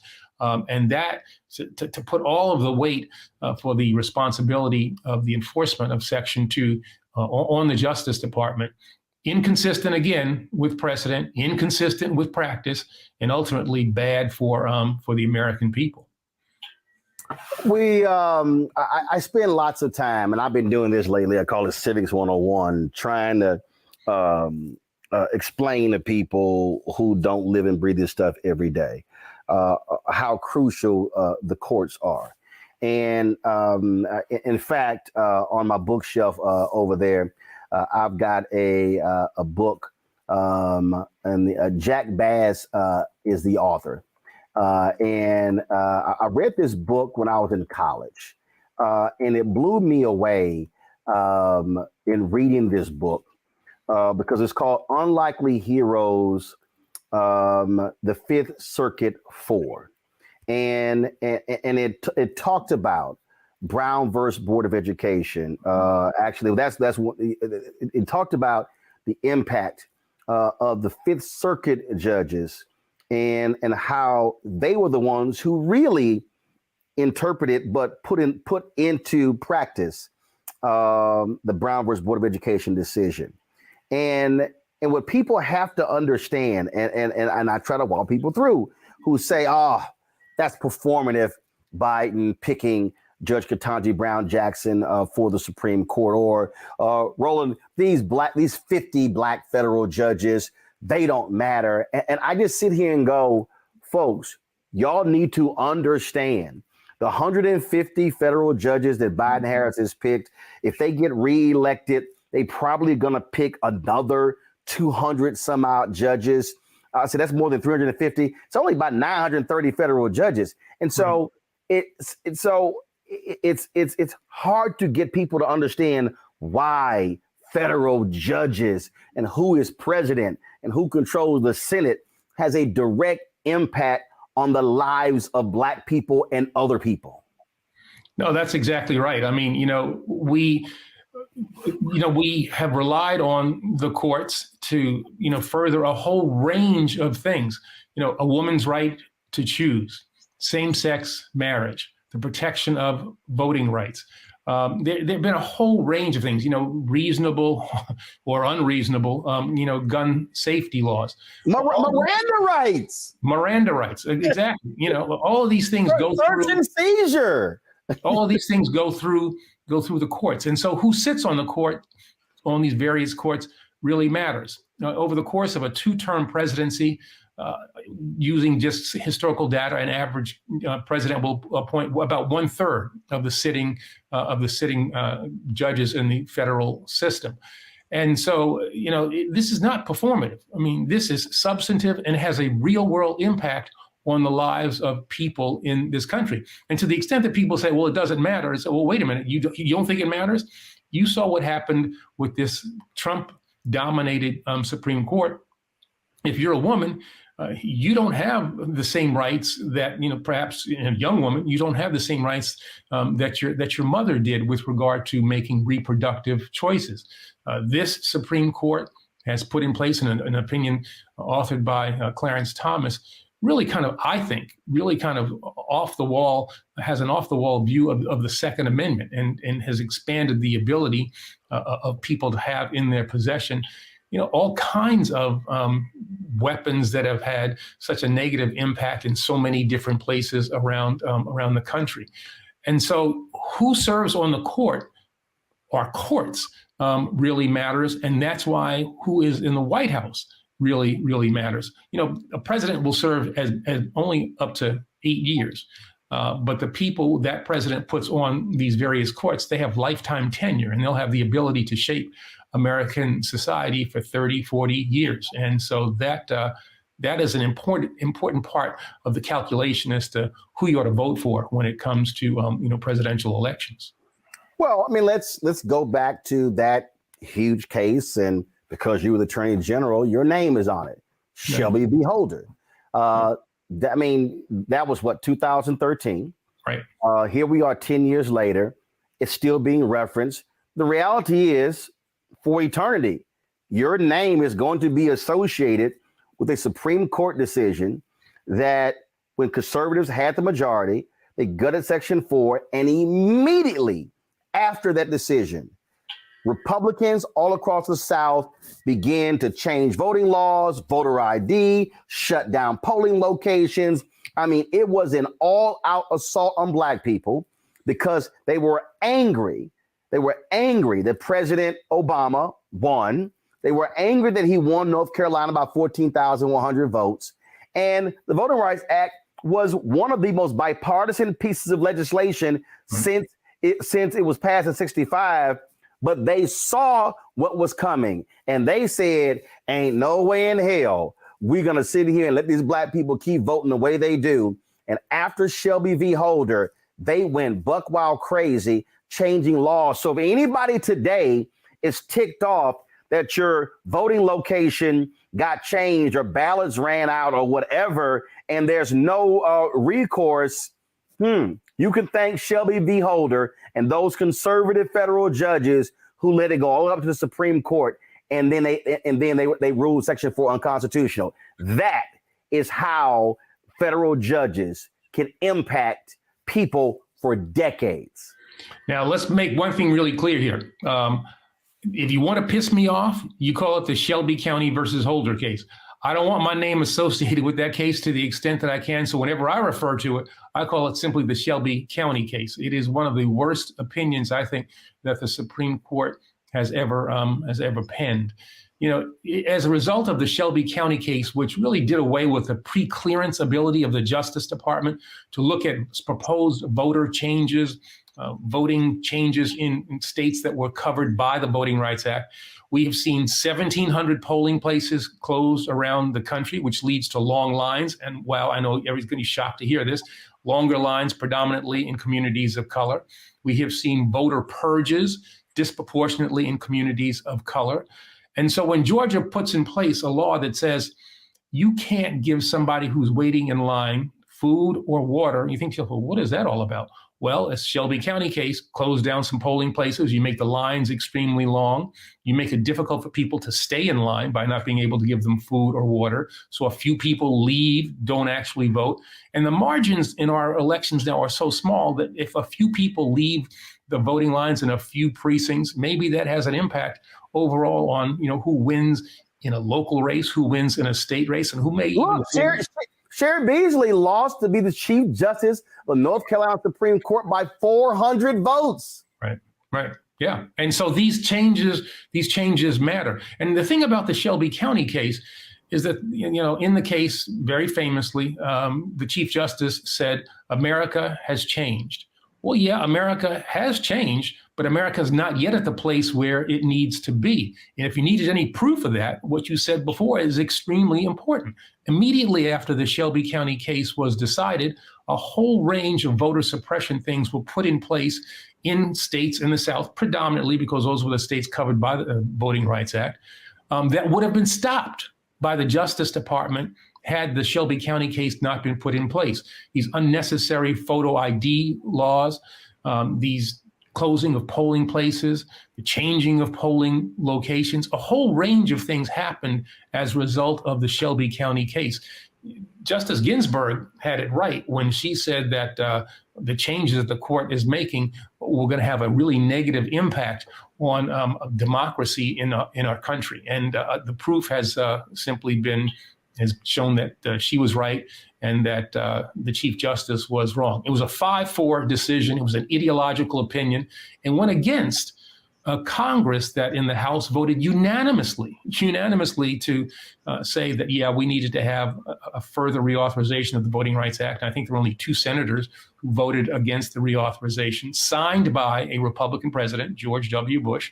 But the Supreme Court, 5 justices on the Supreme Court, took it upon themselves to do away with an important part of the Voting Rights Act. And now potentially will do away with another part of the Voting Rights Act, that is Section 2, and the ability of private parties to bring lawsuits under Section 2. Hold tight 1 second to go to a break. We'll be right back with former Attorney General Eric Holder. We're on Roland Martin Unfiltered on the Black Star Network. When you talk about blackness and what happens in black culture, we're about covering these things that matter to us, speaking to our issues and concerns. This is a genuine people-powered movement. There's a lot of stuff that we're not getting. You get it, and you spread the word. We wish to plead our own cause. Too long have others spoken for us. We cannot tell our own story if we can't pay for it. This is about covering us. Invest in black-owned media. Your dollars matter. We don't have to keep asking them to cover our stuff. So please support us in what we do, folks. We want to hit 2,000 people, $50 this month, raise $100,000. We're behind 100,000, so we want to hit that. Y'all money makes this possible. Check some money orders. Go to P.O. Box 57196, Washington, D.C. 20037-0196. The Cash App is $RM Unfiltered. PayPal is R Martin Unfiltered. Venmo is RM Unfiltered. Zelle is Roland at RolandSMartin.com. Hey, what's up? It's Sammy Roman. Hey, it's John Murray, the executive producer of the new Sherry Shepherd Talk Show. It's me, Sherry Shepherd, and you know what you're watching, Roland Martin Unfiltered.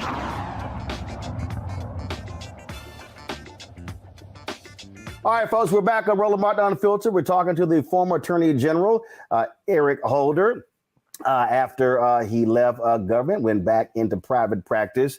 I'm sure he was happy to get away from the constant daily attacks in conservative media and everywhere else, being Attorney General. I got to say, I always got a kick out of your tenure as Attorney General when you were, I would say, the second boogeyman in America. I swear the conservatives put anything wrong with America, put on you as if you were some scary dude who was just trying to sit here and take everybody's rights away. Yeah, it was an interesting thing. You know, first black Attorney General, and all of a sudden I became like you said, the boogeyman to Republicans, to conservatives, and all I was doing was to try to enforce the law as I understood it to be. And I think really buttressed by, the history and the interpretations of the law that we advance. But there was something in particular about me as Attorney General that really got to these folks. I think part of it had to do with the fact that they also were, mortified by the fact that there was an African American who was president. And so if you look at the attacks, I've had some time to reflect on it now. You look at the attacks on us, that is Barack Obama, and on me, the former Attorney General. A lot of this stuff was really unhinged. Really kind of crazy stuff, not factually based, and really attempts to get at us, personally, as opposed to attacking the policy positions that, that we took. But, part of the game, and I'm proud of the work that we did. I think history is going to be kind to Barack Obama, his tenure as president, and hopefully we'll look at my time as Attorney General in the same way. All right, so you leave, you're done with government. Loretta Lynch takes over once Obama comes out. Then let's talk about this redistricting effort. I've said it before. I don't have a problem saying it now, that I thought one of the biggest mistakes of the Obama presidency was not focusing on not getting the DNC locked and loaded on these congressional races, these state races all across the country. I thought that that you just said something before we went to break that was critically important. And I said this to people then. He was only going to be there 8 years. But guess what? That infrastructure is still there. Right. Party is still there. People still need support still there. And so this effort now, I think, is crucially important because it's really clawing back so much of what was lost in the wake of that Shelby County decision. And we're seeing the fruits of that labor now. I just wish folks were that aggressive after 2013, or really even before that, because many of us saw this thing coming down the line until it then became reality. Yeah, I think, there's some validity to the notion that Democrats did not take seriously enough the redistricting that happened in 2011 after, the 2010 election, which, the president famously called, a shellacking. Republicans used that power from the 2010 election in 2011 to gerrymander on a scale that we had not seen, for some time. Princeton University did a study and said that that was the worst gerrymandering of the past 50 years. And we've had to live with that, since 2012. I mean, in 2012 was a very, a good example. You look at the House of Representatives after that gerrymandering done by Republicans. Democrats get 1.4 million more votes than Republicans for the United States House of Representatives and end up with a 33-seat deficit only as a result of gerrymandering. That's one of the reasons why we formed up the National Democratic Redistricting Committee to try to make sure that the redistricting done in 2021 was more fair. And that's the deal. I just want to make it fair, because if it's fair, Democrats, progressives will do just fine. We don't have to put our thumb on the scale. New York Times has said that the redistricting done in 2021, after we come into existence, was the most fair of the past 40 years. Now, it doesn't mean it's perfect. There's still places where we have lawsuits that are pending, or we have battles that we still have to win. But we didn't focus as a party on the problem of redistricting. We didn't focus enough on state elections. People got all excited about Barack Obama's running for president, and I get that. But we really did not focus enough on state and local elections, which are really kind of critical and on a day-to-day basis have a greater impact on people's lives than who's president of the United States and who's actually serves in Congress. These state legislatures are really, really important places. And that's one of the focuses that I've had as the head of the NDRC, really focusing on state elections, state Supreme Court elections, local elections. That's where the Democratic Party has not traditionally focused enough attention. And we have to play the long game. We can't get episodically involved in this and think that we'll just focus on this every 4 years when there's a presidential election. No, we got to play the long game. Every election matters. There's no such thing as an off-year election. That's why I worked so hard in just these past couple of months in Virginia, and we were successful there. While I was campaigning in Ohio, I was campaigning in Wisconsin for that state Supreme Court race, all in 2023, which is supposedly an off year. We got to focus on every year, every election. They all matter. Okay, let's talk right there about that long game. And I swear, I remember, I remember 2008. I'm on CNN, and James Carville, Paul Beglia, Rahm Emanuel, they were always criticizing Howard Dean for his 50-state strategy. And they felt he should have been focused really more on the national elections.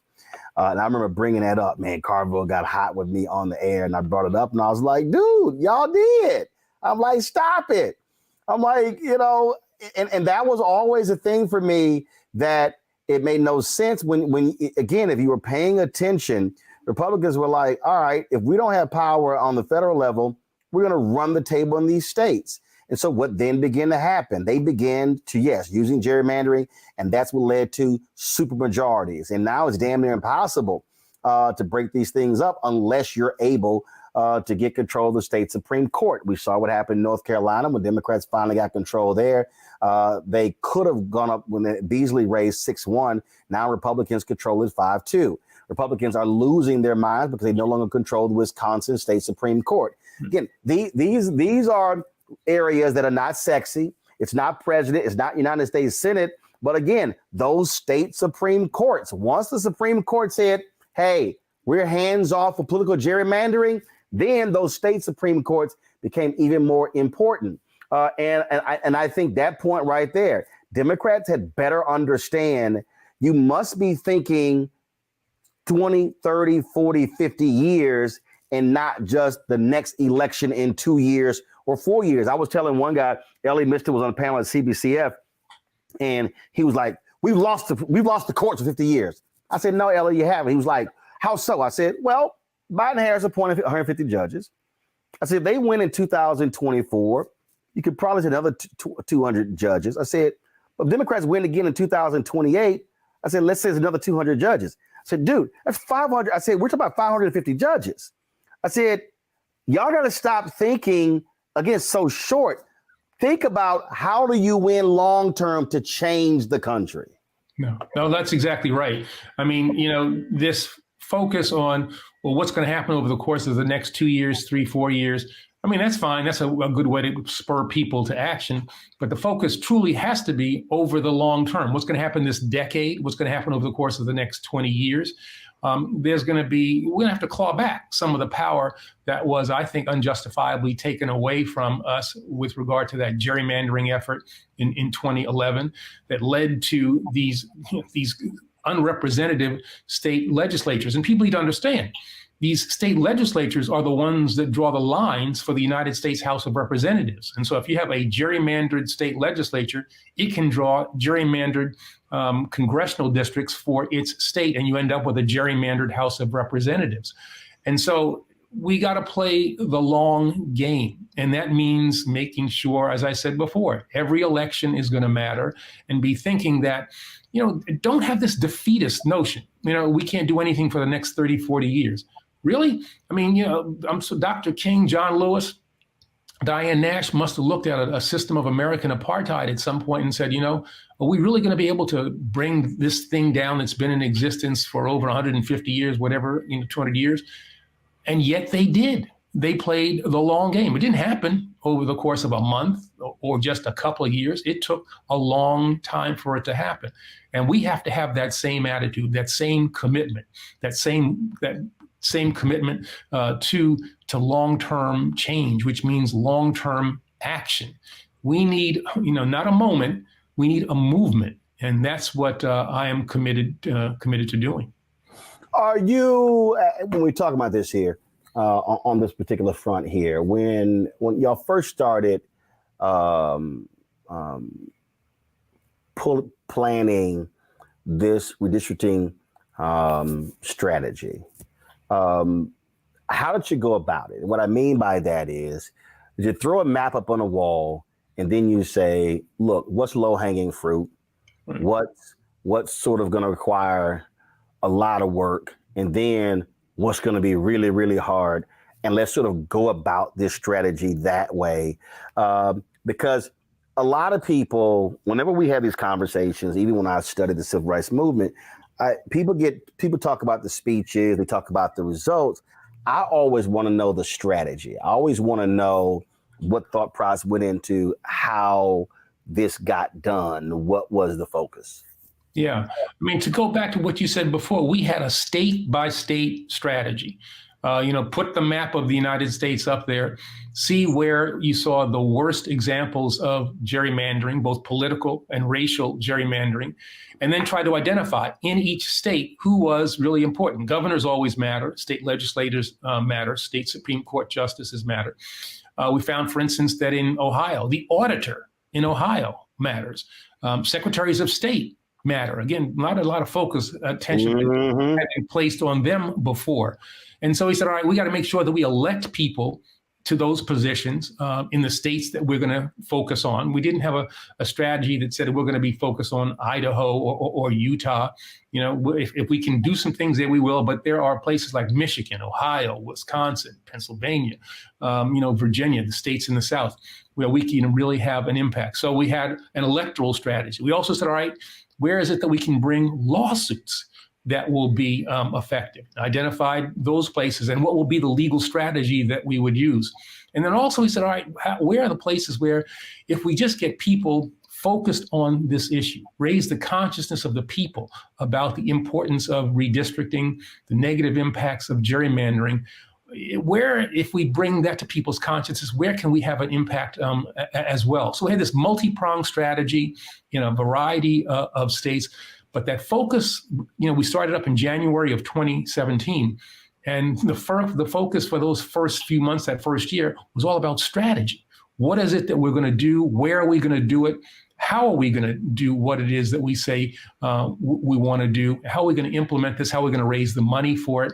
And then by late 2017, and then since then, we've been out there, and I think that we have been pretty effective. I know we've been doing pretty well because Republicans are attacking us as using their usual unhinged stuff. Oh, here comes Holder again and Obama, and they're doing all kinds of negative things. And when I start to see those articles, I know that they're starting to feel the positive impacts of the things that we have been doing. I love your whole point about the folks who go, oh, woe is me. And I must say, Eric, my God, that's the one thing that probably just drives me crazy about lots of Democrats. And I just really think of people, and I say this about young folks and others, and understand, look, you ain't got the stuff you got today because it happened in 6 months. Right. I mean, it was literally clawing. It was a slog to sit here and just grab, the terrain piece by piece. It wasn't just like, came in and man, we just carpet bombed the joint. Here we go, we won. No, that's just not how these things happen. And then people tell me, well, Roland, we don't want to sit here and hear that where, it's going to take time, but that's real. No, it is real. I mean, it's not something that happens overnight. People should be impatient. But that impatience should drive you to action, not despair. If you're not optimistic, it seems to me that pessimism leads to inaction. Optimism leads to involvement.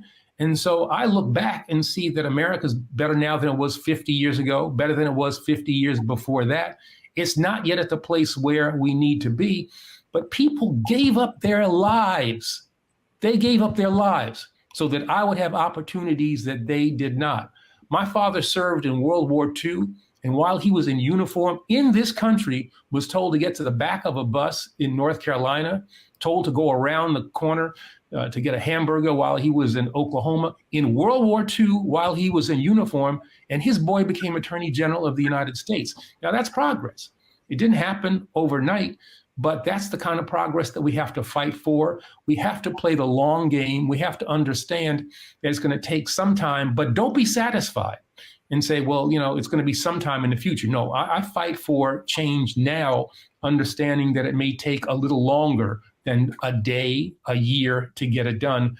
But we owe a great deal to people who sacrificed for us, and we dishonor that legacy if we don't commit ourselves to the kind of action that they were prepared to engage in, and we sacrifice the future of people who will come after us unless we do our part now to protect our democracy and to advance the cause of civil rights. Hold tight 1 second, going to break. We come back, I want to talk about your book on this very issue, folks. We are talking with the former Attorney General Eric Holder right here on Roland Martin Unfiltered on the Black Star Network. Back in a moment.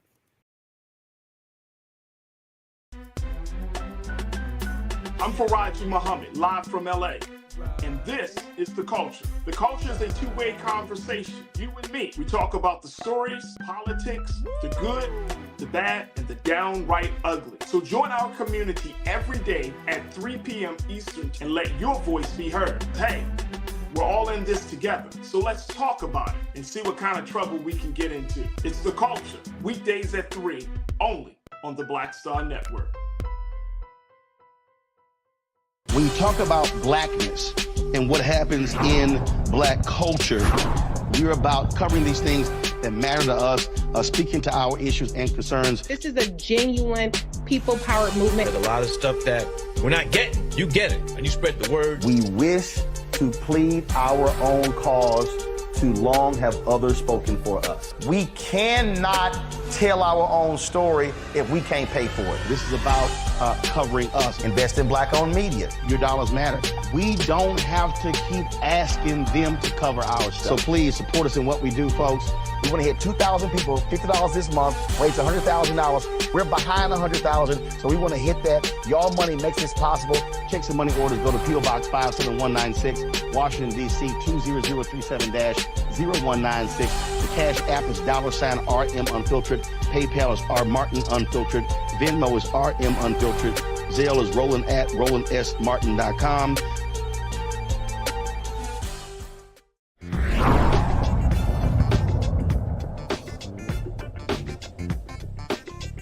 All right, folks, welcome back to Roland Martin Unfiltered on the Black Star Network. Our conversation with the former Attorney General, Eric Holder. Folks, he's got I call it a new book, came out last year, but if you don't know about it, it's new. It's called Our Unfinished March, The Violent Past and Imperiled Future of the Vote, A History, a Crisis, a Plan. We've been talking about the vote with regards to so much of this.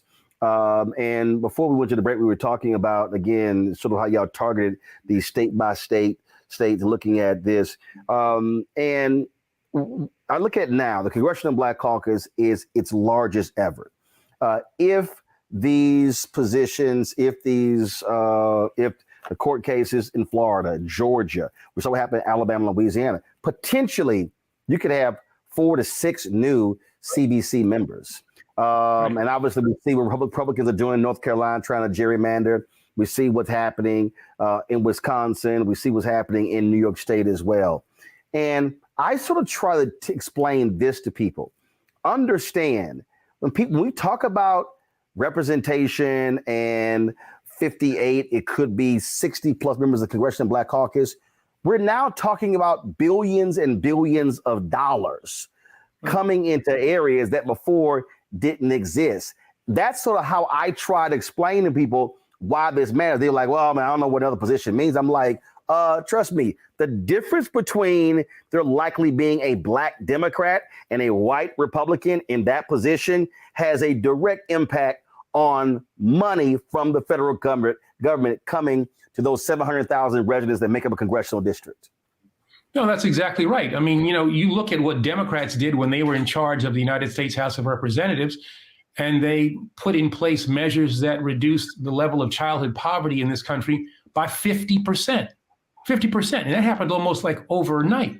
And then Republicans take over, don't reauthorize the program. And we are now seeing the levels of childhood poverty and hunger go up.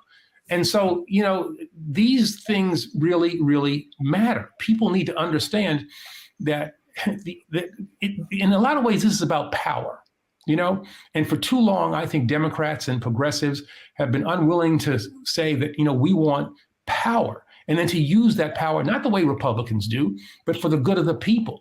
But this notion of, well, I'm a little squeamish about saying, I'm seeking power and I want to use power.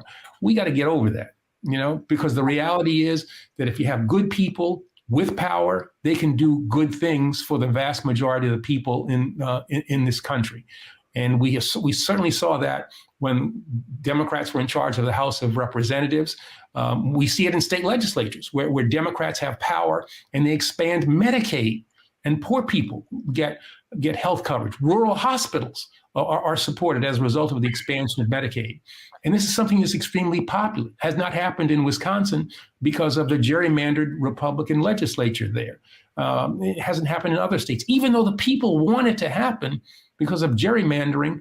With these folks who only have to worry about a primary and not a general election, they do things inconsistent with the desires of their constituents and suffer no political consequence. That's one of the most pernicious parts of gerrymandering. It really hinders progress that people want to see happen, but the minority of people who have these gerrymandered representatives stop it from actually occurring. And that's why I think that as you talk about the history of the vote, especially when you say the violent past, but also, I dare say, the violent present. Here's why. And I keep reminding my listeners and my viewers this. When Donald Trump was complaining in 2020 about losing, he kept mentioning 4 cities. He kept saying Fulton County, which is Atlanta, Philadelphia, Detroit, and Milwaukee.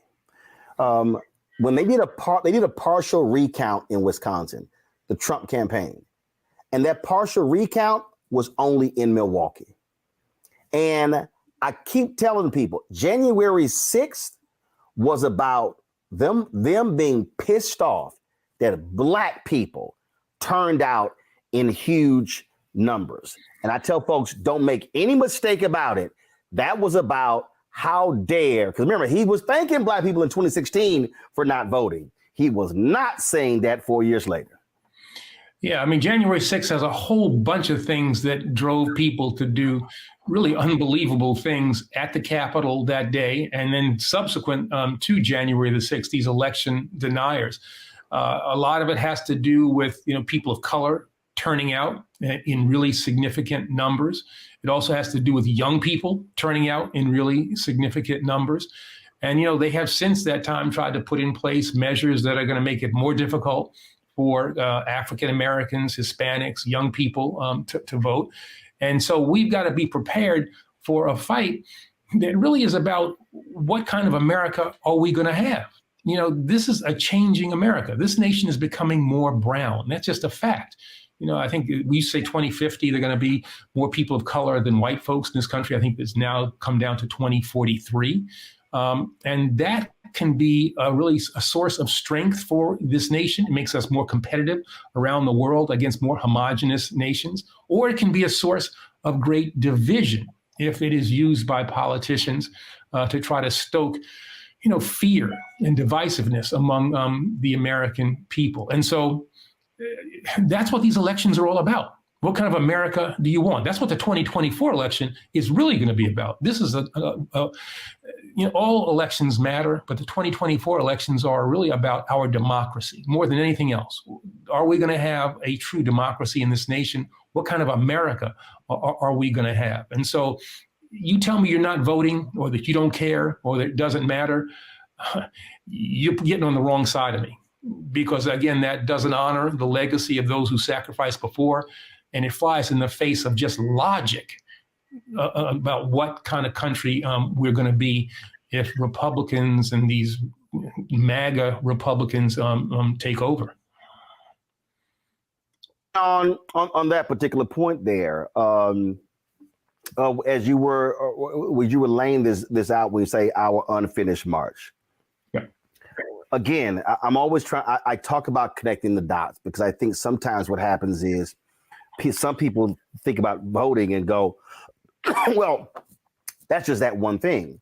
But there's a direct correlation between representation, voting, resources, bridges, schools. Oh, yeah. I mean, we could start sitting here, just start going like connect. And then when I hear the people who go, no, we got to do for self. We can't care about government. And I keep saying, Elon Musk is the richest person in the world, and because of government subsidies. So I'm like, and I'm like, so y'all can miss me with all that, pull yourself up, because corporations in America, oil companies, tech companies, you name it, they all look to the government for assistance and help. Yeah, I mean, well, no, that's elections matter in really, really significant ways. I talked before about, the lowering in a significant way of childhood hunger. And you're right, there's trillions of dollars, billions and trillions of dollars that get distributed by the federal government. And the question is, where does that money go and for what purpose? If you've got Democrats in charge as opposed to MAGA Republicans in charge, you're going to see fundamentally different priorities. The Donald Trump administration had a tax cut of $1.7 trillion, whatever it was. That money was designed to help corporations and fat cats. as opposed to helping the American people, those people who need the greatest amount of assistance. And so elections matter. Your vote matters. If your vote didn't matter, if you're an individual and you think your vote didn't matter, why the hell do you think they're trying to make it so difficult for you to exercise that vote? They understand, the other side understands how important an individual vote is, how important a collective effort by particular communities are. They understand all of that. And so we've got to be just as smart as they are, just as committed as they are, and play the long game as effectively as they have. I like it when you laid out there when you said a history, a crisis, a plan. And the thing that is interesting, and I'm like it drives me sort of crazy. I explain to people, because you said it, if your vote wasn't so powerful, why would we be trying to stop it? But not using it actually strengthens them in trying to stop us. And so when folks say, I don't see any changes, so therefore I'm going to sit the re-election out, I'm saying what you're actually doing, the thing that you say you don't like, that's what actually helped create the supermajorities. That's what actually helped create the takeover of Supreme Courts.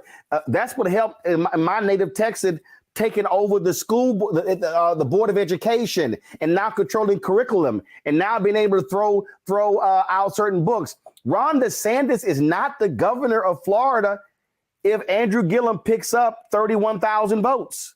Right. Left by 30,000 votes. And so I'm always saying, folks, do understand, when you choose to sit at home, you're actually empowering those who are steadfast against you. Well, that's exactly right. Because here's the reality. There are more of us, that is people who agree with, from my perspective, progressive principles, than there are MAGA Republicans. There are more of us than them. If we vote, we win. It really is as simple as that. Now, it's going to be. They've actually said it. They've said if we allow ballot drop boxes and we send absentee ballots out, we will lose. Right. Yeah. I mean, so, all right, we vote, we win. And here's what you say is really, really important. If we don't participate in the process, we create a vacuum that gets filled in by people who are less committed, who are less focused on the needs of people of color in particular. We get people who are less committed to our democratic system, and they will be the ones who will decide, you know, the direction of the nation in terms of policy. They'll be the ones who decide how elections are actually held. They'll be the ones who decide, you know, who gets federal funds and who gets the necessary financial assistance. That's the vacuum that you create by not participating in the system. And it's something I think that is irresponsible. It's just irresponsible. Your first responsibility as an American citizen, I think, is to simply vote. You know, I've held a number of titles in my life. I've been Attorney General, Deputy Attorney General, I've been a judge, you know, but the most important title is the one that I have right now, and that's American citizen. And the most important thing I can do as an American citizen is to fight for our democracy. And the most fundamental way I can do that is to vote and to use whatever power I have to get other people to vote as well. People should not underestimate the power of their vote. The civil rights movement was all about empowering people to vote. You know, the Selma to Montgomery March, people, you know, here, that's a legendary thing, the Edmund Pettus Bridge. That was about getting people in Alabama the right to vote. Dr. King understood that better than anything. There's an economic part of the civil rights struggle, certainly. But the core of the civil rights movement was getting people the right to vote. So as you have gone about this country, as you've done book signings as well, who's in the audience? Because when I look at the numbers, and let's just be real clear, historically, we understand that, frankly, older voters vote off the charts. It's always 65 plus, then it's 50 to 64. But as you go down, it gets less and less and less. And one of the things, and this is not about gaslighting, millennials or Gen Z, I use the opposite. I'd say all the time, hey, y'all got the numbers. It's more y'all than baby boomers. Right. It's more y'all than Gen X. But guess what? Demographics don't mean a damn thing if you don't use it to your advantage. No, that's exactly right. I mean, the largest voting bloc in the country now, young people, not baby boomers. I'm a baby boomer, and we have disproportionate amounts of power because we vote in greater proportions than young people do. And, young people are the ones that have the most at stake. What's the climate going to look like? What's our democracy going to look like? What are the ability of women to decide what they are going to do with their bodies? These are all the kinds of things that will affect the younger generation to a much greater degree than it will affect those of us who are in the fourth quarter, of our lives. And so they have much more at stake. And yet young people don't vote in ways that they could. There is huge amounts of power. Again, we get back to that whole notion of power, huge amounts of power that young people leave on the table because they don't engage in the process. We saw in Wisconsin, in that election for that Wisconsin State Supreme Court race, Janet Protasiewicz, was a great candidate. She's going to be a great justice on the Supreme Court. She turned out young people in that election, and in what is a 50-50 state, she won by 11 points. Largely because of getting African Americans and young people out to vote for her. There's a lot to be learned from that Wisconsin race. You energize young people, you energize people of color, you can really build winning coalitions. It's about putting together again, the Obama coalition of 2008. That is a governing coalition. It's power that we need to be able to acquire and then use for appropriate purposes. Hold tight 1 second, going to our final break. We come back, we'll finish our conversation with former Attorney General Eric Holder right here on Roland Martin Unfiltered on the Black Star Network. Back in a moment. Hatred on the streets, a horrific scene, a white nationalist rally that descended into deadly violence. White people are losing their damn minds. As an angry pro-Trump mob storms the U.S. Capitol, we've seen We're about to see the rise of what I call white minority resistance. We have seen white folks in this country who simply cannot tolerate black folks voting. I think what we're seeing is the inevitable result of violent denial. This is part of American history. Every time that people of color have made progress, whether real or symbolic, there has been what Carol Anderson at Emory University calls white rage as a backlash. This is the rise of the Proud Boys and the Boogaloo Boys. America, there's going to be more of this. Here's all the Proud Boys, guys. This country is getting increasingly racist in its behaviors and its attitudes because of the fear of white people. The fear that they're taking our jobs, they're taking our resources, they're taking our women. This is white fear.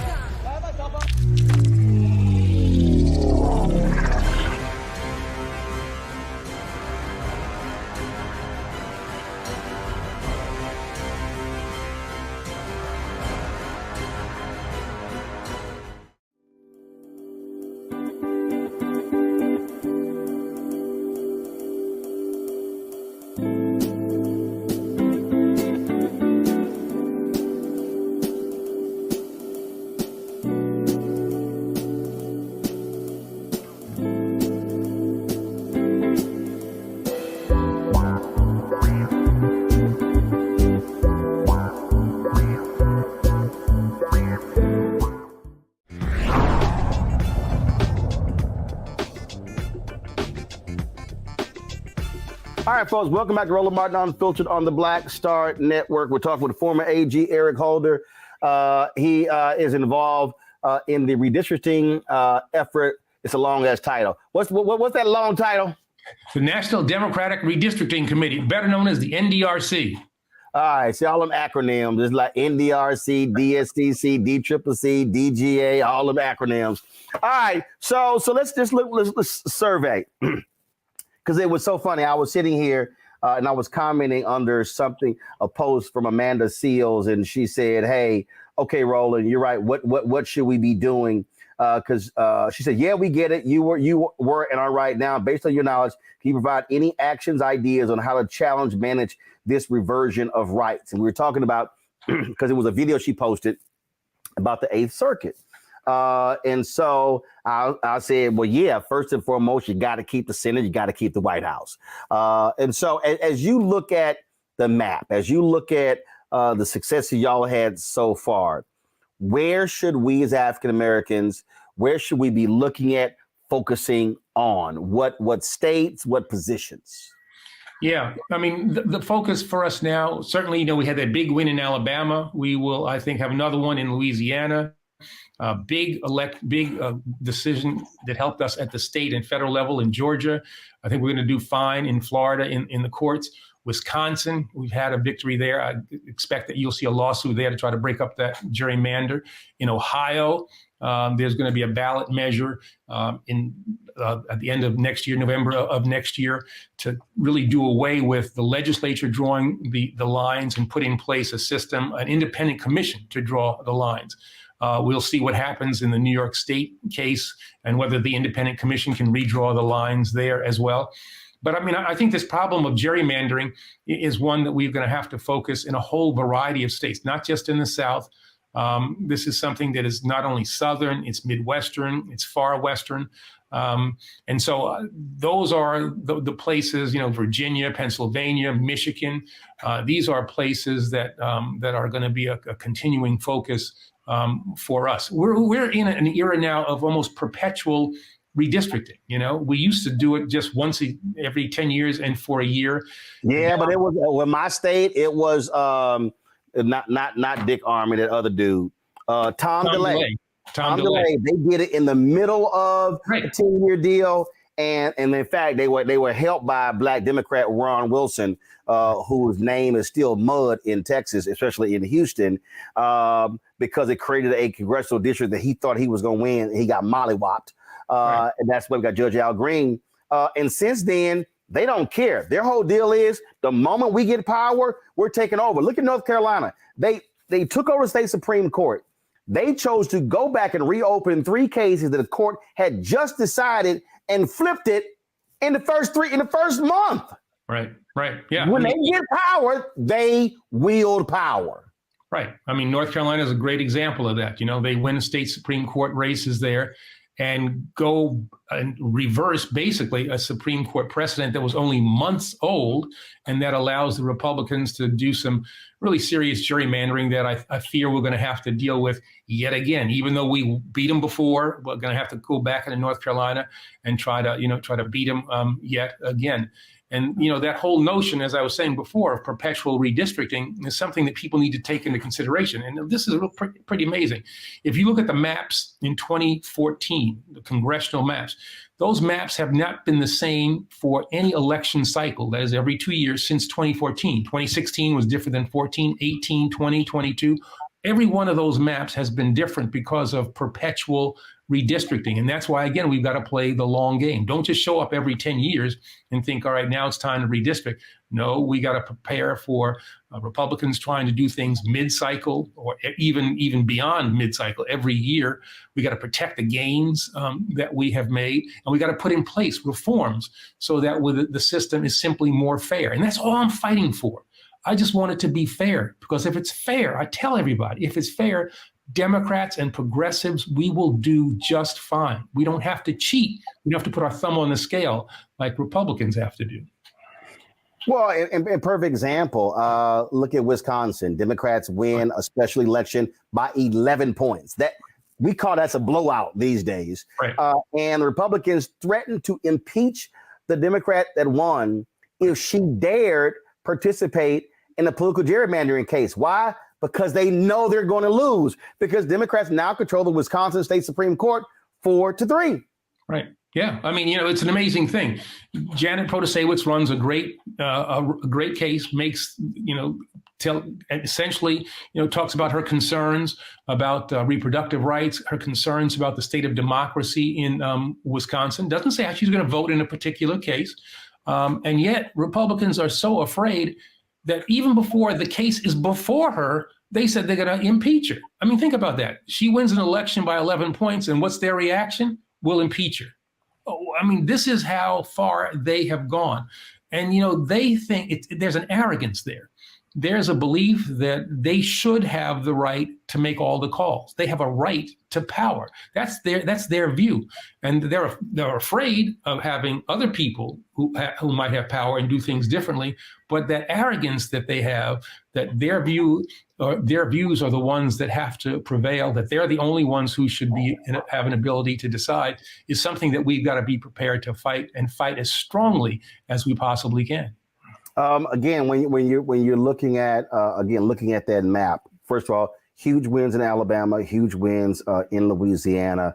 Now, granted, this is not what your organization is focused on, but what I keep saying is you can't have Louisiana, the second blackest state in the union, and the turnout is horrendous. So y'all are fighting these battles in court, but I'm like, black people, we got to be showing up in these races. Republicans, they had 3 runoff races on Saturday. They won all 3, including state treasurer, including secretary of state, and state attorney general. They now control all statewide races in Louisiana. We see what that has meant in Texas and Mississippi and Alabama. We see what it's meant in Florida. And so I'm just also saying to our people, we can't have our legal warriors winning in the courtroom, and then when it comes to actually showing up, then we're not turning up. I would say that look, we got to be focused on the North Carolina Supreme Court. Yep. That's a perfect place where when Dems took control of the Supreme Court, they ruled against racial. They called it racial gerrymandering. They stopped Republican legislation from doing a whole bunch of stuff. Now they control the House, the Senate, and the Supreme Court. Now they can overrule the governor anytime they want. Yeah, and that's about playing the long game. All right. So they took over the Supreme Court with those Supreme Court victories, I guess, last year, the year before. And so long game tells me, all right, so when's the next Supreme Court race the next Supreme Court races in North Carolina? And I think that takes us all the way up to 26 and then 28. And so we need to start planning now. Get the best candidates who will run the best campaigns and make sure they're adequately funded so that we can have in place people who will call, these cases on the facts and the law and based on, good precedent. One thing I would say about our organization, we're a legal organization and we bring a lot of lawsuits.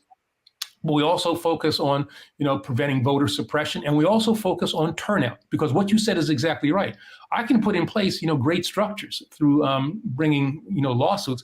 If people don't vote, these great structures that we put in place really don't matter.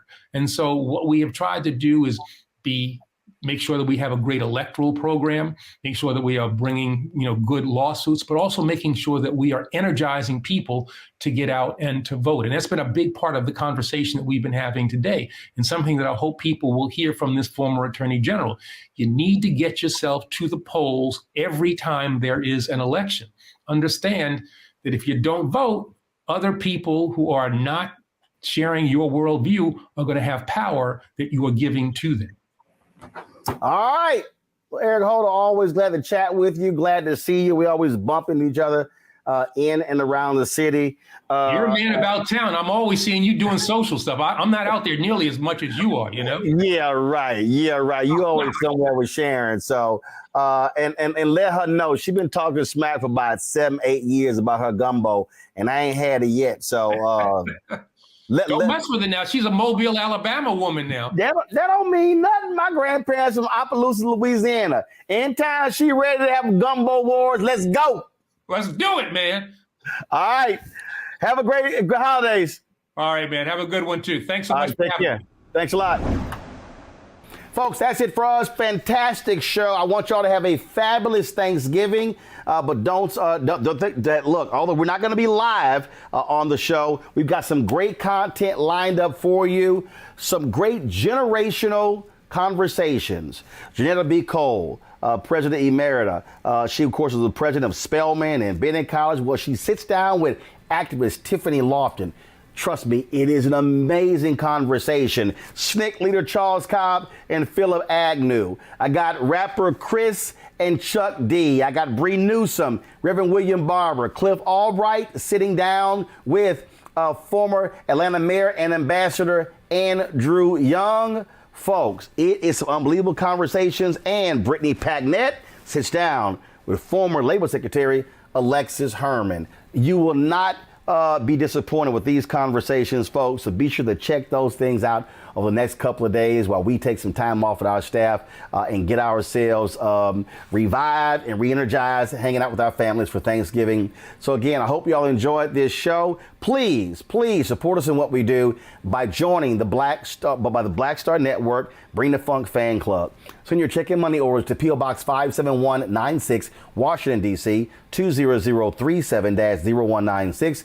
Cash App, $RM Unfiltered. PayPal, R Martin Unfiltered. Venmo is RM Unfiltered. Zelle, Roland at RolandSMartin.com. Roland at RolandMartinUnfiltered.com. Also, be sure to download the Black Star Network app. Apple phone, Android phone, Apple TV, Android TV, Roku, Amazon Fire TV, Xbox One, Samsung Smart TV.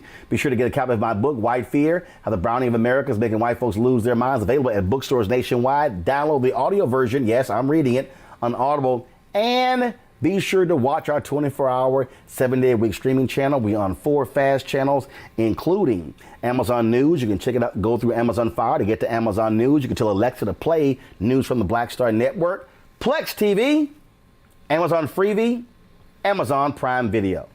All right, folks, you have a great Thanksgiving. Be well. Holla! Folks, Black Star Network is here. Oh, no punches! I'm real revolutionary right now.